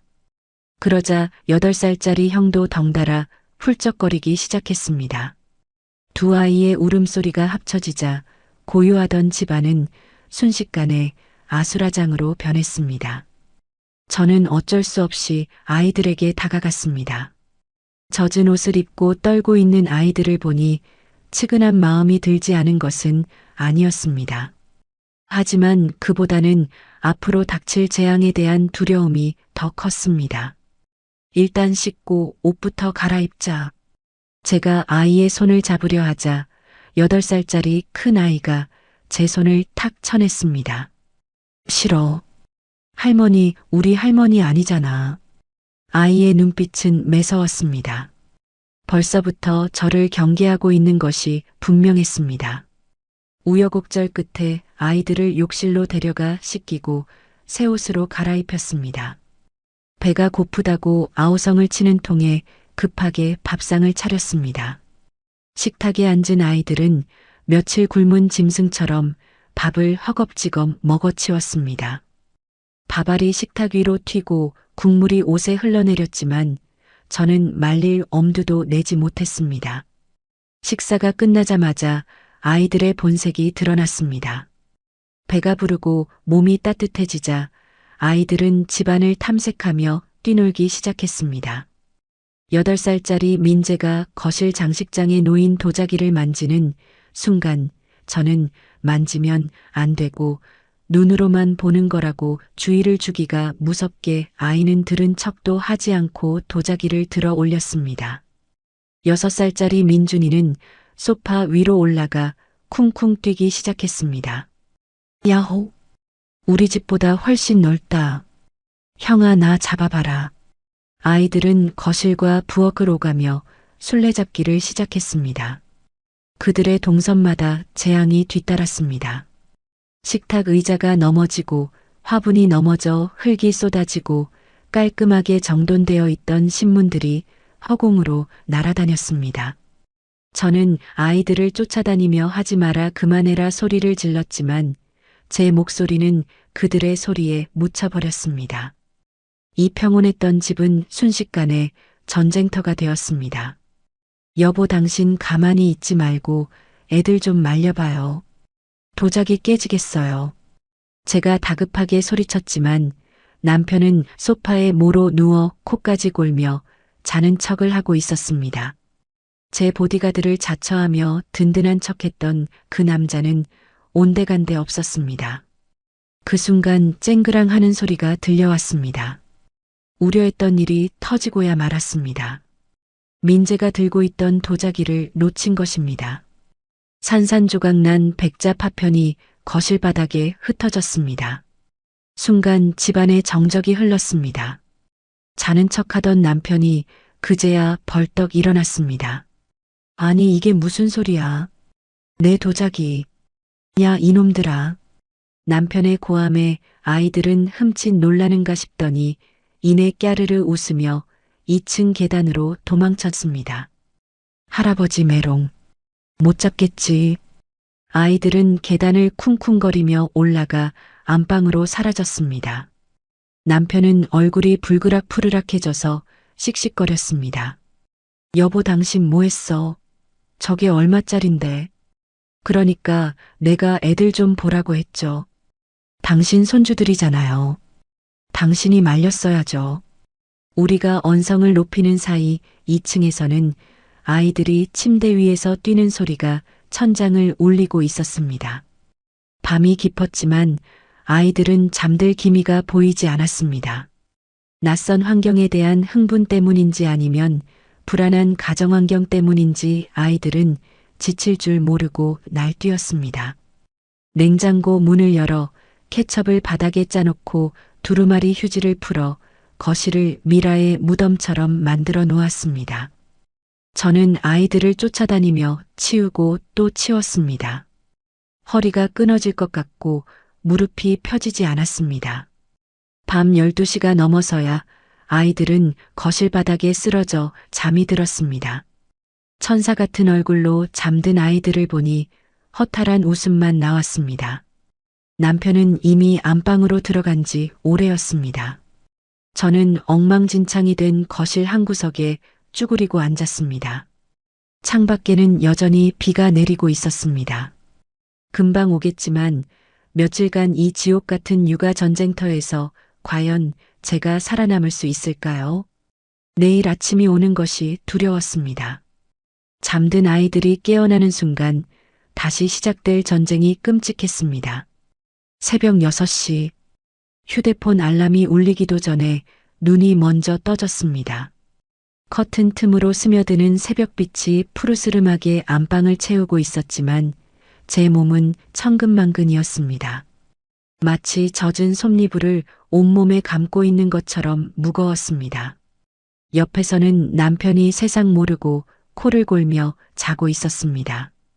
그 평온한 얼굴을 보니 순간 울컥하고 화가 치밀어 올랐습니다. 찌뿌둥한 허리를 두드리며 거실로 나갔습니다. 거실은 어젯밤 아이들이 휩쓸고 간 흔적으로 난장판이었습니다. 소파 쿠션은 바닥에 뒹굴고 있고 과자 부스러기가 카펫 사이사이에 박혀 있었습니다. 분명 어제 밤늦게까지 치운다고 치웠는데도 자고 일어나니 도돌이표였습니다. 한숨이 절로 나왔습니다. 캠핑카를 타고 전국 일주를 하며 낭만을 즐기자던 남편의 호언장담은 이미 물거품이 된 지 오래였습니다. 부엌으로 들어가 쌀을 씻었습니다. 차가운 물이 손끝에 닿자 정신이 번쩍 들었습니다. 61살 나이에 다시 육아라니요. 내 자식이 낳은 손주도 대신 봐주지 않았는데 의붓딸이 막무가내로 놓고 간 아이들을 키우게 될 줄은 꿈에도 몰랐습니다. 밥솥에서 증기가 올라오기 시작할 무렵 2층에서 쿵쿵거리는 소리가 들려왔습니다. 아이들이 깨어난 것입니다. 할머니 배고파요. 밥 줘요 밥. 8살 민재와 6살 민준이가 계단을 뛰어내려오며 소리쳤습니다. 아이들은 눈을 뜨자마자 에너지가 넘쳤습니다. 그래 알았다. 조금만 기다려. 제가 검지손가락을 입에 대고 쉬타는 신용을 했지만 아이들에게는 통하지 않았습니다. 소시지 해줘요 소시지. 민준이가 식탁 의자를 발로 차며 떼를 썼습니다. 냉장고를 뒤져봤지만 소시지는 없었습니다. 계란 프라이와 김을 꺼내 놓자 민재가 반찬 투정을 시작했습니다. 이거 안 먹어. 우리 엄마는 햄 구워준단 말이야. 맛없어. 아이는 숟가락을 바닥에 던져버렸습니다. 쨍그랑 하는 소리와 함께 제 인내심에도 금이 가는 소리가 들렸습니다. 욱하는 마음이 들었지만 꾹 참았습니다. 애들이 무슨 죄가 있겠나 싶어서였습니다. 아침밥을 먹이는 건 전쟁의 서막에 불과했습니다. 진짜 전쟁은 등교 준비였습니다. 학교와 유치원에 갈 옷을 입히는데 아이들은 도망 다니기 바빴습니다. 민준이는 욕실 문을 잡고 버텼습니다. 땀을 뻘뻘 흘리며 아이 둘을 겨우 씻기고 입혀서 현관을 나설 때까지도 남편은 코빼기도 비치지 않았습니다. 안방 문은 굳게 닫혀 있었고 그 안에서는 여전히 드르렁거리는 콧꼬리 소리만 들려올 뿐이었습니다. 아이들을 학교와 유치원 버스에 태워보내고 터덜터덜 집으로 돌아오는 길. 하늘은 야속하게도 높고 파랗습니다. 점심때가 다 되어서야 남편이 부스스한 얼굴로 안방에서 나왔습니다. 그는 거실 소파에 앉으며 리모컨부터 찾았습니다. 제가 아침 내내 겪은 전쟁을 그는 전혀 모른다는 듯 태평한 얼굴이었습니다. 저는 그 태평한 얼굴을 보니 화가 치밀어 올랐습니다. 당신 정말 너무한 거 아니에요. 애들 보내느라 내가 얼마나 진을 뺐는데 도와주지는 못할 망정 점심 다 돼서 나오고 당신 손주들이잖아요. 아침부터 왜 이렇게 큰 소리를 내요? 내가 오라고 했나? 나는 안 된다고 몇 번이나 거절했다고. 근데 저렇게 밀고 들어온 걸 어떡하라고. 그리고 애들이 불쌍하지도 않아. 엄마 아빠 이혼한다고 와 있는데 일단은 우리가 걷어줘야지. 그럼 어떡해? 당신 그렇게 매정한 사람이었어? 그는 교묘하게 말을 돌려 저를 죄인으로 만들었습니다. 아이들에 대한 연민을 이용해 제 입을 막아버리는 그 수법에 기가 찼습니다. 내 나이 61예요. 내 몸 하나 건사하기도 벅찬데 애들을 어떻게 혼자 봐요. 파출부라도 부르던가 당신이 좀 거들던가 해야 할 거 아니에요. 파출부 쓸 돈이 어디 있어. 그는 쌩하니 서재로 들어가 버렸습니다. 오후 4시가 되자 아이들이 돌아왔습니다. 학교와 유치원에서 돌아온 아이들은 에너지가 방전되기는커녕 더 충전되어 있었습니다. 할머니 배고파. 떡볶이 해줘. 놀이터 가자. 심심해. 가방을 던져놓고 보채는 아이들을 데리고 다시 놀이터로 나갔습니다. 그네를 밀어주고 미끄럼틀 밑에서 받아주기를 수십 번. 허리가 끊어질 듯 아팠지만 벤치에 앉을 틈도 없었습니다. 할머니 더 세게 밀어줘. 더 높이. 민재가 소리를 질렀습니다. 제 팔이 후들거렸지만 멈추면 짜증을 낼까봐 억지로 힘을 쥐어짜냈습니다. 놀이터 구석에서 다른 할머니들이 손주를 보며 힘들어하는 모습이 보였습니다. 동병상련을 느꼈지만 그들은 적어도 자기 핏줄이겠죠. 해질녘 기대어 집에 돌아오니 또다시 저녁 준비와 목욕 전쟁이 기다리고 있었습니다. 아이들을 씻기는 건 정말이지 중노동이었습니다. 욕조에 물을 받고 아이들을 집어넣으면 물장구를 치느라 욕실 바닥이 한강이 되었습니다. 제가 소리쳐도 아이들은 까르르 웃으며 제 옷에 물을 뿌렸습니다. 젖은 옷이 몸에 달라붙어 으슬으슬 추워졌습니다. 겨우 아이들을 씻기고 나오니 녹초가 되어 손가락 하나 까딱할 힘이 없었습니다. 그런데 거실 소파에 앉아있던 남편의 차림새가 심상치 않았습니다. 그는 등산복 바지에 조끼를 입고 낚시 가방을 챙기고 있었습니다. 당신 이 시간에 지금 어딜 가려고 그래요? 제가 젖은 머리를 수건으로 닦으며 묻자 그는 제 눈을 피하며 낚싯대를 손질했습니다. 친구들이랑 배낚시 약속이 있어서. 낚시요? 지금 이 상황에 낚시가 가당키나 해요. 애들 저녁은요? 씻기는 건요? 나 혼자 죽으라는 거예요? 제 목소리가 갈라져 나왔습니다. 그러자 그가 벌떡 일어나며 신경질적인 반응을 보였습니다. 아, 진짜. 나도 지금 애들 때문에 시끄러워서 머리가 아파 터질 것 같단 말이야. 자식은 이혼하겠다고 난리지. 나도 좀 살자. 바람 좀 쐬고 올 테니까 애들이랑 밥 먹고 당신도 일찍 자. 내일 아침에 올 거야. 그는 도망치듯 현관으로 향했습니다. 남편이 사라진 현관을 멍하니 바라보는데 부엌에서 아이들이 소리쳤습니다. 할머니 밥 줘. 배고파 죽겠어. 아이들의 성화에 못 이겨 밥솥을 여는데 뜨거운 증기가 얼굴로 확 끼쳐왔습니다. 그 뜨거움이 마치 제 속에서 끓어오르는 분노 같았습니다. 밥그릇에 밥을 푸는데 손이 부들부들 떨려 주걱을 놓칠 뻔했습니다. 하지만 저 아이들이 무슨 죄가 있겠습니까? 그저 부모의 보호를 받지 못해 불안한 어린 영혼들일 뿐인데. 하지만 아이들을 저에게 떠넘기고 도망친 남편에 대한 증오가 걷잡을 수 없이 커져만 갔습니다. 밤 10시. 아이들은 겨우 잠이 들었습니다. 저는 씻지도 못하고 거실 소파에 쓰러지듯 누웠습니다. 밥풀이 묻은 앞치마를 입은 채 멍하니 천장을 바라보았습니다. 화려한 샹들리에가 제 눈을 찔러댔습니다. 저는 비틀거리는 몸을 일으켜 안방으로 들어갔습니다. 남편의 자리가 텅 비어 있었습니다. 여왕님 대접은 개뿔. 저는 그저 보모였습니다. 며칠 동안 아이들에게 시달리니 몸이 보내는 신호는 밥솥의 증기처럼 서서히 차올랐습니다. 처음에는 그저 소화가 안 되는가 싶더니 명치 끝이 꽉 막힌 듯 답답해지기 시작했습니다. 그날 저녁은 유독 공기가 무거웠습니다. 저는 부엌에서 저녁상을 치우고 있었습니다. 싱크대 개수대에는 아이들이 남긴 음식물 쓰레기와 기름기 낀 접시들이 산더미처럼 쌓여 있었습니다. 거실에서는 텔레비전 소리가 요란하게 울려 퍼졌습니다.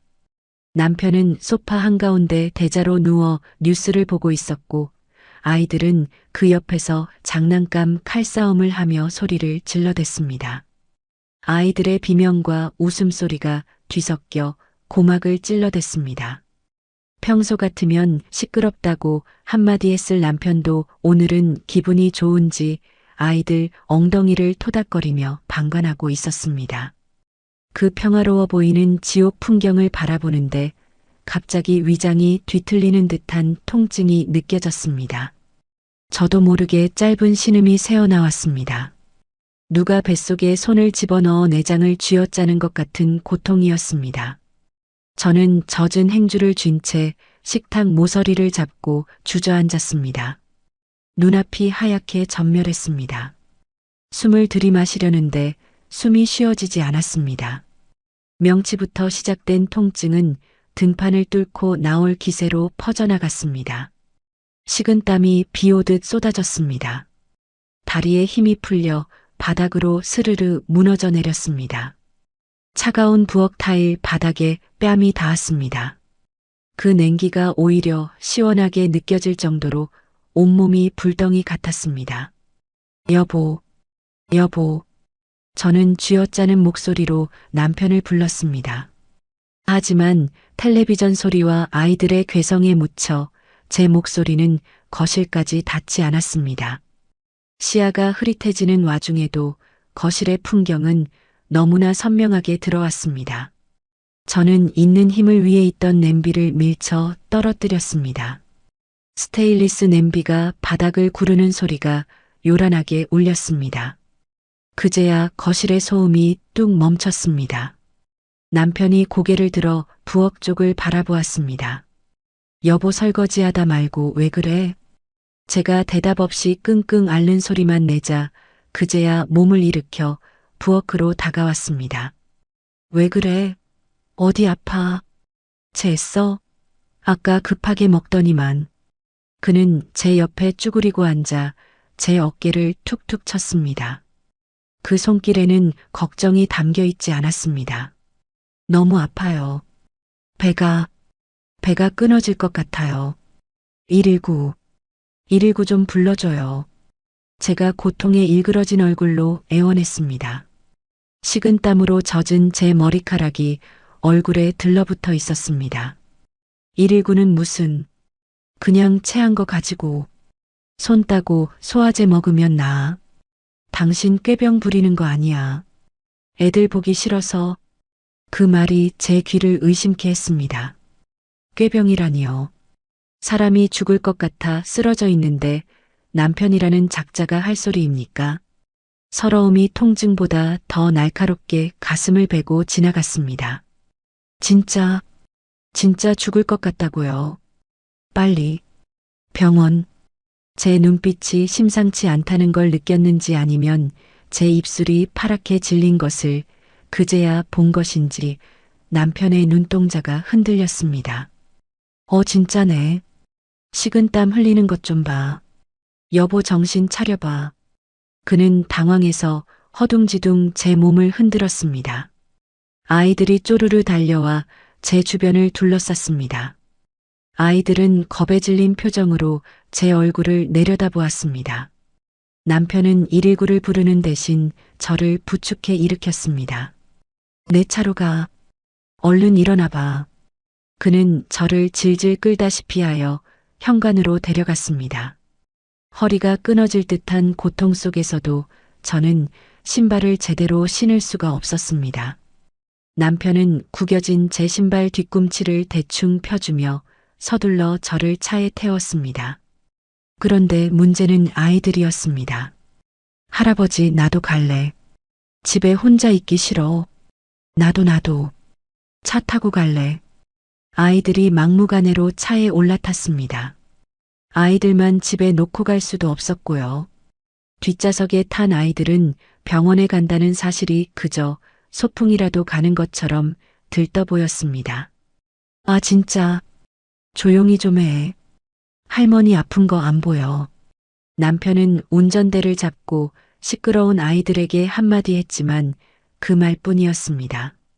그는 아이들을 제지하지도 못했고 저를 위로하지도 않았습니다. 차가 출발하자마자 뱃속의 통증이 파도처럼 밀려왔습니다. 방지턱을 넘을 때마다 장기가 뒤집히는 것 같아 비명이 터져 나왔습니다. 여보, 천천히 좀. 아, 알았어. 참아봐 좀.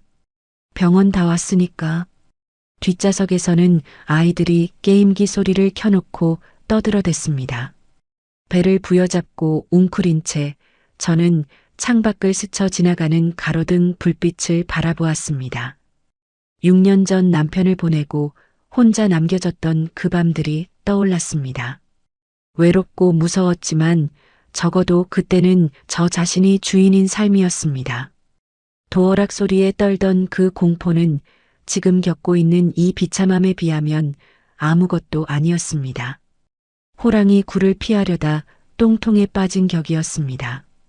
응급실에 도착하자마자 저는 카트에 실려 들어갔습니다. 의사와 간호사들이 다급하게 제 상태를 살폈습니다. 혈압을 재고 피를 뽑고 수액을 연결하는 분주한 손길들 사이로 하얀 형광등 불빛이 어지럽게 쏟아졌습니다. 보호자분, 환자분 상태가 안 좋습니다. 급성 위경련이신 것 같은데 어쩌다 이 지경이 되도록 두셨습니까? 젊은 의사가 남편을 향해 쏘아붙였습니다. 남편은 쭈뼛거리며 변명했습니다. 아니, 뭐 그냥 체한 줄 알았죠. 환자분 지금 탈수 증세도 심하고 영양 상태도 엉망입니다. 며칠 입원해서 경과를 지켜봐야 합니다. 의사의 단호한 말에 남편의 표정이 흑빛으로 변했습니다. 저를 걱정해서가 아니었습니다. 입원이라는 단어가 주는 무게감 때문이었습니다. 제가 입원하면 집안일과 육아는 고스란히 그의 몫이 될 테니까요. 링거를 맞고 진통제가 들어가자 통증이 서서히 가라앉기 시작했습니다. 몽롱한 정신 속에서 저는 눈을 감고 있었습니다. 응급실 커튼 너머로 남편이 전화 통화하는 소리가 들려왔습니다. 아빠다. 지금 큰일 났다. 내 새엄마 쓰러져서 입원해야 된단다. 어떡하냐? 당장 애들 데려가. 뭘 자꾸 안 된대, 이 기집애야. 그럼 나 혼자 애들을 데리고 어쩌라는 거야. 그는 병원 복도에서 고래고래 소리를 지르고 있었습니다. 창피함은 제 몫이었습니다. 잠시 후 그가 씩씩거리며 커튼을 젖히고 들어왔습니다. 그의 뒤에는 과자 봉지를 들고 있는 아이들이 서 있었습니다. 남편이 침대맡에 서서 저를 내려다보며 말했습니다. 여보 좀 어때? 괜찮아? 저는 대답하기 싫어 눈을 감은 채 고개만 끄덕였습니다. 그러자 그가 기다렸다는 듯 본론을 꺼냈습니다. 의사가 입원하라는데 그거 꼭 해야 되나? 링거 맞고 좀 괜찮아지면 집에 가자. 집이 편하잖아. 그 말을 듣는 순간 밥솥에 압력 밸브가 터져나가듯 제 속에서 뜨거운 것이 치밀어 올랐습니다. 저는 번쩍 눈을 떴습니다. 그리고 벌떡 일어나 앉았습니다. 링거줄이 팽팽하게 당겨져 손등이 따끔했지만 아랑곳하지 않았습니다. 당신 지금 뭐라고 했어요? 제 서슬 퍼런 눈빛에 남편이 움찔하며 뒤로 물러섰습니다. 아니, 내 말은 병원보다 집이 편할 수 있으니까. 사람이 죽다 살아났는데 걱정은 안 되고 애 봐줄 사람 없을까봐 그게 걱정이에요? 제 목소리가 응급실 안을 쩌렁쩌렁 울렸습니다. 저 역시 한 번도 그렇게 소리를 질러본 적이 없었지만 저도 모르게 큰 소리가 튀어나왔습니다. 주변 침대의 환자들과 보호자들이 모두 우리 쪽을 쳐다보았지만 저는 눈에 뵈는 게 없었습니다. 억눌러왔던 분노가 화산처럼 폭발했습니다. 사람들 보잖아요. 목소리 좀 낮춰요. 남편이 당황해서 제 팔을 잡으려 했지만 저는 그의 손을 거칠게 뿌리쳤습니다. 나 집에 안 가요. 아니 못 가요. 그 집구석에 다시 들어가느니 차라리 여기서 죽는 게 나아. 뭐? 그럼 애들은 어떡하고? 당신 핏줄이잖아. 당신이 알아서 하라고. 저는 베개 옆에 있던 핸드폰을 집어들어 남편의 가슴팍에 던졌습니다. 나가요. 당장 나가. 안 나가면 나 링겔 다 뽑아버리고 내가 나가버릴 테니까. 제 기세가 얼마나 흉흉했던지 천하의 최장수도 겁을 먹은 표정이었습니다. 그는 바닥에 떨어진 핸드폰을 줍지도 못한 채 뒷걸음질 쳤습니다. 남편은 울어대기 시작한 아이들을 어쩌지 못하고 허둥지둥 데리고 나갔습니다. 알았어. 갈게 간다고. 나중에 몸 나아지면 다시 얘기해. 그는 도망치듯 응급실 밖으로 사라졌습니다. 아이들의 울음소리와 남편의 투덜거리는 소리가 멀어지자 응급실 침대 주위에는 다시 고요가 찾아왔습니다. 저는 거친 숨을 몰아쉬며 침대 헤드에 기대 앉았습니다. 손등에 꽂힌 주사 바늘 부위에서 피가 배어나와 하얀 시트를 붉게 물들이고 있었습니다. 간호사가 놀라서 뛰어왔습니다. 환자분 괜찮으세요? 피가 역류했어요. 진정하세요. 간호사의 따뜻한 손길이 닿자 참았던 눈물이 왈칵 쏟아졌습니다. 아파서 흘리는 눈물이 아니었습니다. 너무나 비참하고 서러워서 그리고 한편으로는 속이 시원해서 흐르는 눈물이었습니다. 61년 인생을 헛살았습니다. 남편에게 의지하고 자식에게 기대고 재혼한 남편에게 보호받으려 했던 제 자신이 너무나 한심했습니다. 안전한 성은 세상 어디에도 없었습니다. 응급실 천장의 하얀 불빛을 바라보며 저는 이를 악물었습니다. 다시는 그 집으로 돌아가지 않으리라. 그때였습니다.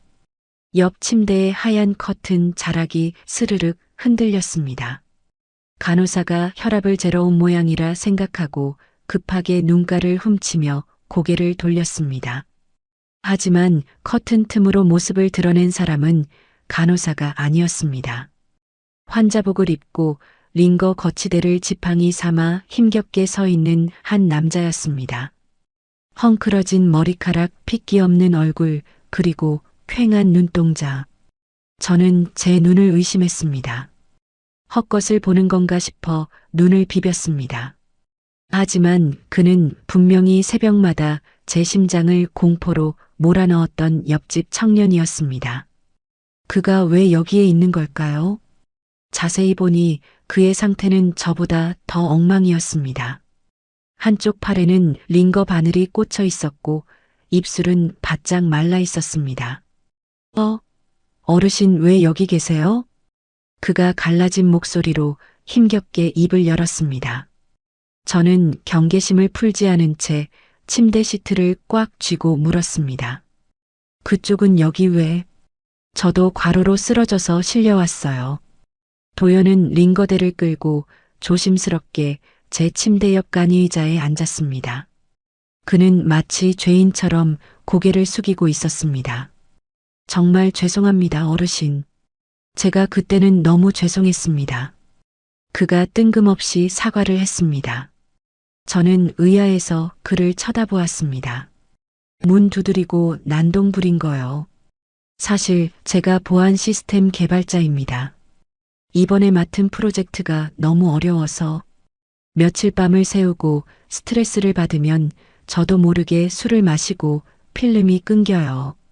그는 한숨을 푹 쉬며 머리를 감싸쥐었습니다. 술만 취하면 도어락 비밀번호 누르는 게 일처럼 느껴졌나 봐요. 문을 열려고 한 게 아니라 머릿속에 있는 숫자를 저도 모르게 입력했던 것 같아요. 문이 안 열리니까 에러가 난 줄 알고 화내고. 정말 죄송합니다. 그의 고백은 너무나 황당해서 말이 나오지 않았습니다.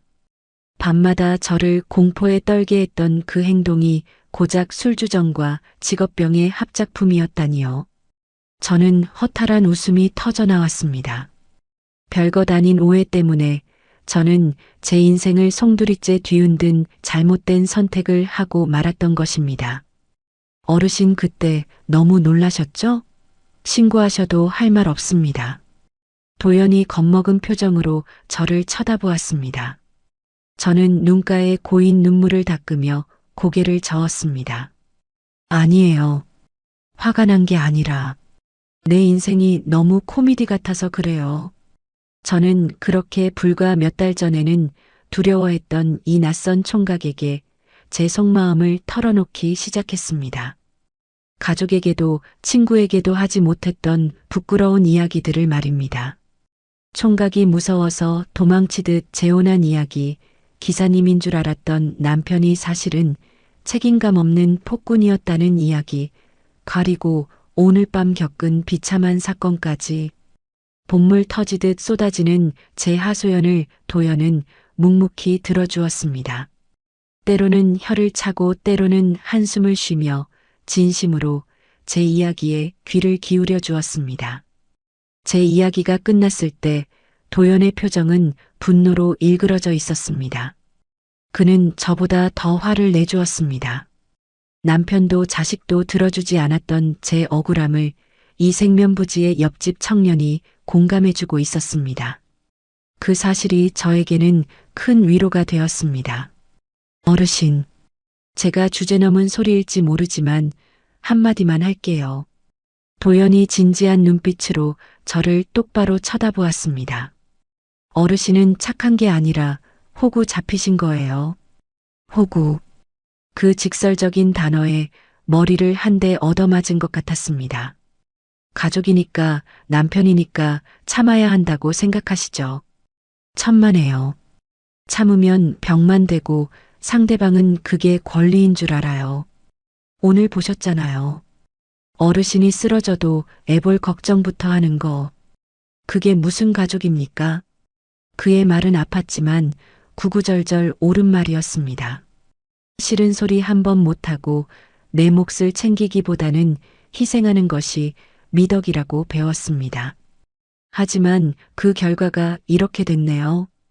이제 와서 그렇다고 내가 뭘 할 수 있는 것도 없고 제가 힘없이 중얼거리자 도연이 답답하다는 듯 가슴을 쳤습니다. 갈 데가 왜 없어요? 어르신 집 있잖아요. 600이요. 거긴 전세 줬는데. 내보내세요. 주인 사정이 생기면 양해 구하고 내보낼 수 있어요. 그리고 그 집 어르신 명의잖아요. 당당하게 권리 찾으세요. 왜 내 집 놔두고 걱정을 하세요? 그의 말에 정신이 번쩍 들었습니다. 맞습니다. 저에게는 제 명의로 된 20평 아파트가 있었습니다. 낡고 좁지만 온전히 저만의 공간이었던 그 집. 그곳이 왜 기억나지 않았을까요?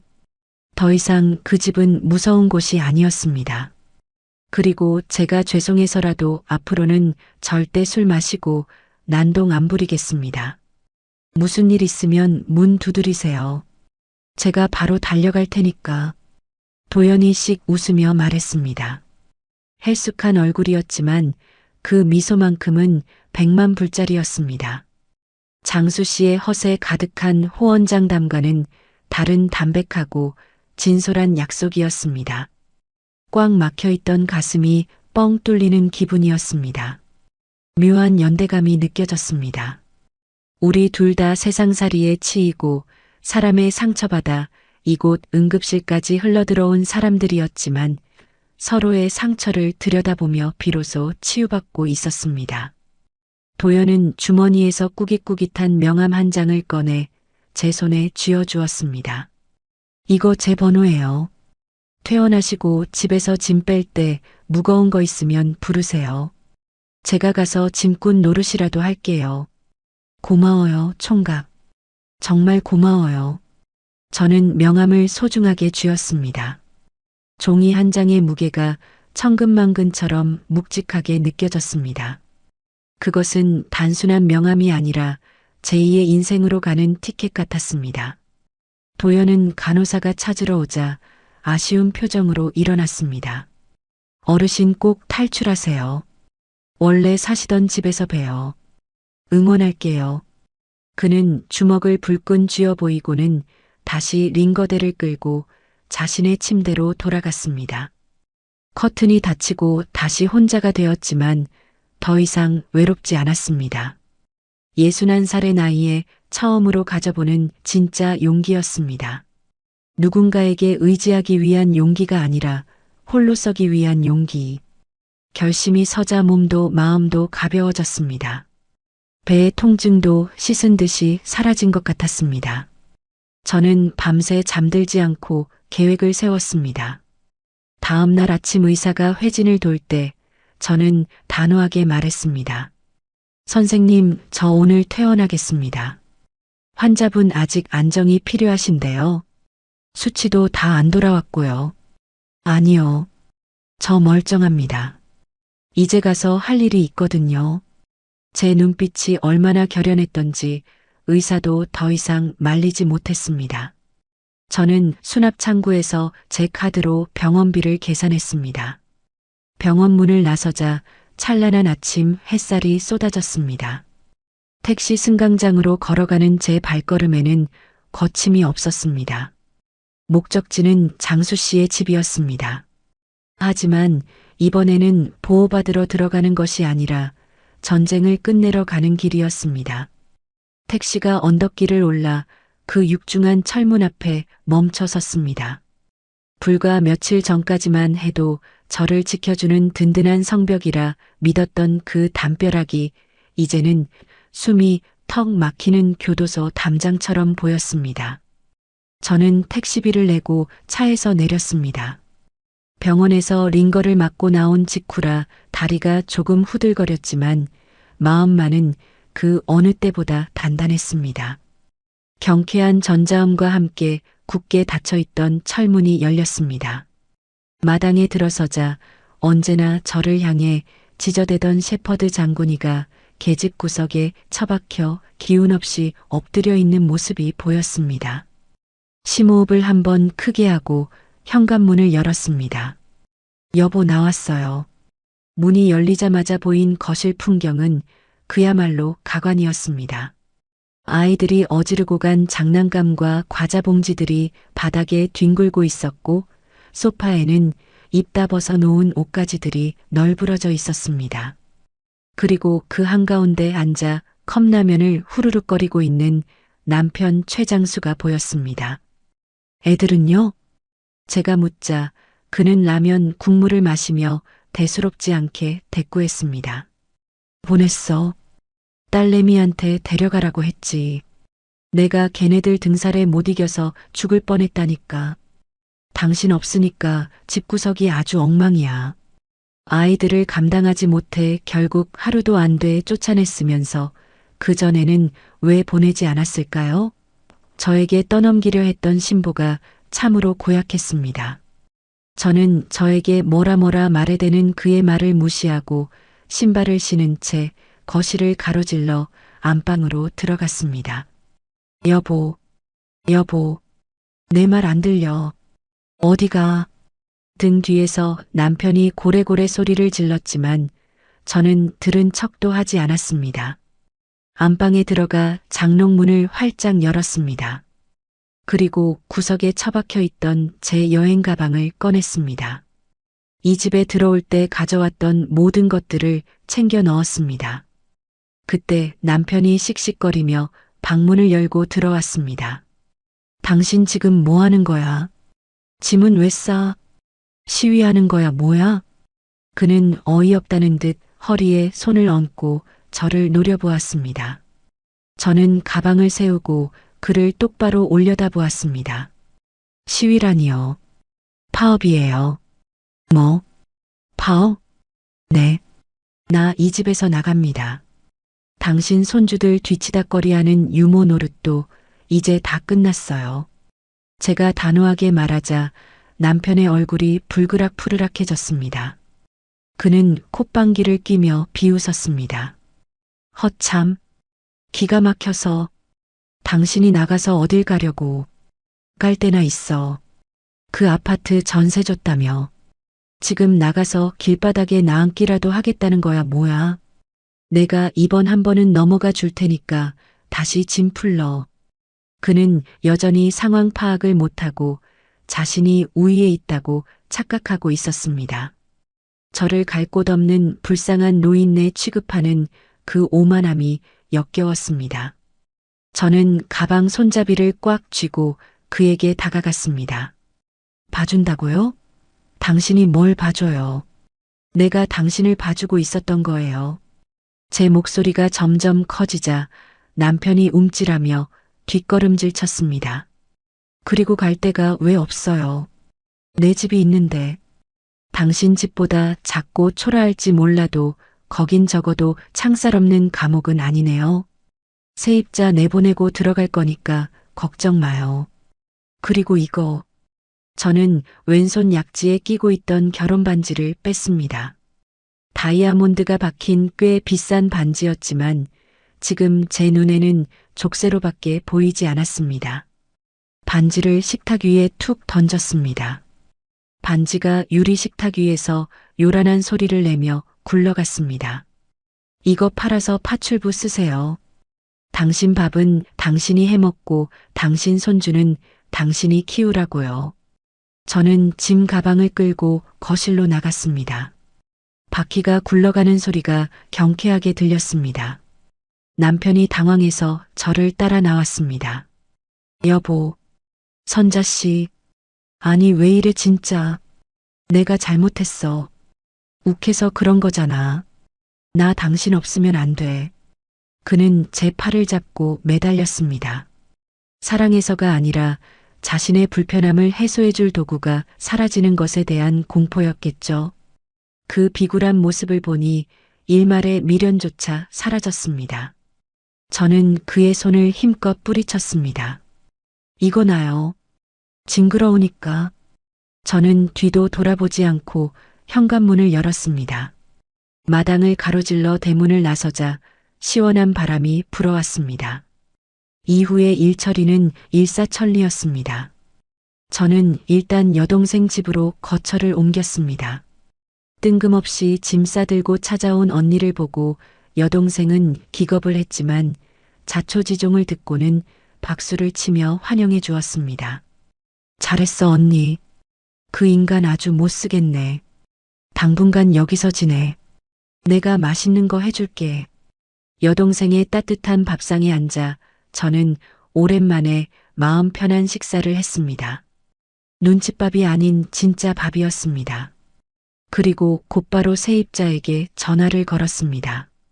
사정이 생겨서 집을 비워달라고 양해를 구하고 이사 비용과 복비를 넉넉히 챙겨주겠다고 제안했습니다. 다행히 세입자는 제 상황을 이해하고 한 달 안에 집을 비워주기로 합의했습니다. 한 달이라는 시간은 금방 흘러갔습니다. 그동안 남편에게서 수십 통의 부재중 전화와 문자가 왔습니다. 처음에는 회유하다가 나중에는 협박하고 결국에는 애원하는 내용들이었습니다. 그 찌질한 문자들을 보며 저는 차단 버튼을 눌렀습니다. 그는 끝까지 저를 그리워하는 게 아니라 제 밥상을 그리워하고 있었습니다. 드디어 이사하는 날, 이삿짐 센터 트럭이 제 낡은 아파트 앞에 도착했습니다. 익숙한 아파트 입구, 칠이 벗겨진 외벽, 그리고 좁은 주차장. 이곳이 이제는 고향처럼 포근하게 느껴졌습니다. 엘리베이터를 타고 6층에 내렸습니다. 복도는 여전히 어둑하고 조용했습니다. 602호. 문을 열고 들어가니 텅 빈 거실이 저를 반겨주었습니다. 20평 남짓한 좁은 공간이었지만 장수 씨의 2층 집보다 훨씬 넓고 아늑하게 느껴졌습니다. 짐을 대충 정리하고 현관문을 열어 환기를 시키려는데 문 앞에 무언가 걸려있는 것이 보였습니다. 쇼핑백이었습니다. 안에는 따뜻한 유자차 한 병과 쪽지 한 장이 들어있었습니다. 환영합니다, 어르신. 무사히 돌아오셔서 다행이에요. 필요하면 언제든 문을 두드리세요. 앞으로 제가 문은 두드리지는 않겠습니다. 에서 옆집 청년 도연 올림. 쪽지를 읽는 순간 가슴이 뭉클해졌습니다. 응급실에서 만났던 그 헝클어진 머리의 청년이 떠올랐습니다. 그는 약속을 지켰습니다. 저를 기다려 주었고 저를 환영해 주었습니다. 이제 이 아파트에는 저를 공포에 떨게 하는 존재가 아니라 저와 연대하는 든든한 이웃이 살고 있습니다. 저는 유자차를 마시며 거실 소파에 앉았습니다. 창밖으로 노을이 지고 있었습니다. 텔레비전 소리도 남편의 굵은 소리도 아이들의 비명 소리도 없는 완벽한 정적. 예전에는 이 정적이 외로움이고 공포였지만 지금은 평화이고 안식이었습니다. 그때 복도에서 누군가의 발자국 소리가 들렸습니다. 예전 같으면 소스라치게 놀랐을 소리였지만 이제는 웃으며 넘길 수 있었습니다. 저는 눈을 감고 혼잣말을 중얼거렸습니다. 아, 살 것 같다. 그 한마디에 저의 모든 감정이 담겨 있었습니다. 오늘의 이야기 어떠셨나요? 여러분, 성공적인 재혼을 위해서는 선자 씨처럼 단순히 현재의 두려움을 피하기 위한 도피처로 결혼을 선택해서는 안 됩니다. 상대방이 나를 동등한 인격체인 동반자로 존중하는지 철저한 검증이 선행되어야 합니다. 재력이나 겉모습에 현혹되지 말고 가사 분담과 손주 양육 문제 등 현실적인 조건에 대해 구체적이고 냉정한 합의를 거쳐야 하며 무엇보다 배우자에게 전적으로 내 인생을 위탁하기보다는 만약의 상황에 대비해 자신만의 경제적 공간적 독립성을 유지하는 것이야말로 행복한 황혼을 위한 진짜 안전장치임을 명심하셨으면 좋겠습니다. 오늘 이야기에 대한 여러분의 생각도 댓글로 편하게 나눠주세요. 그리고 내용이 마음에 와 닿으셨다면 구독과 좋아요, 그리고 알림 설정을 통해 더 많은 이야기에 함께 해주세요. 다음에 더 좋은 이야기로 찾아뵙겠습니다. 꽃밭 인생이었습니다.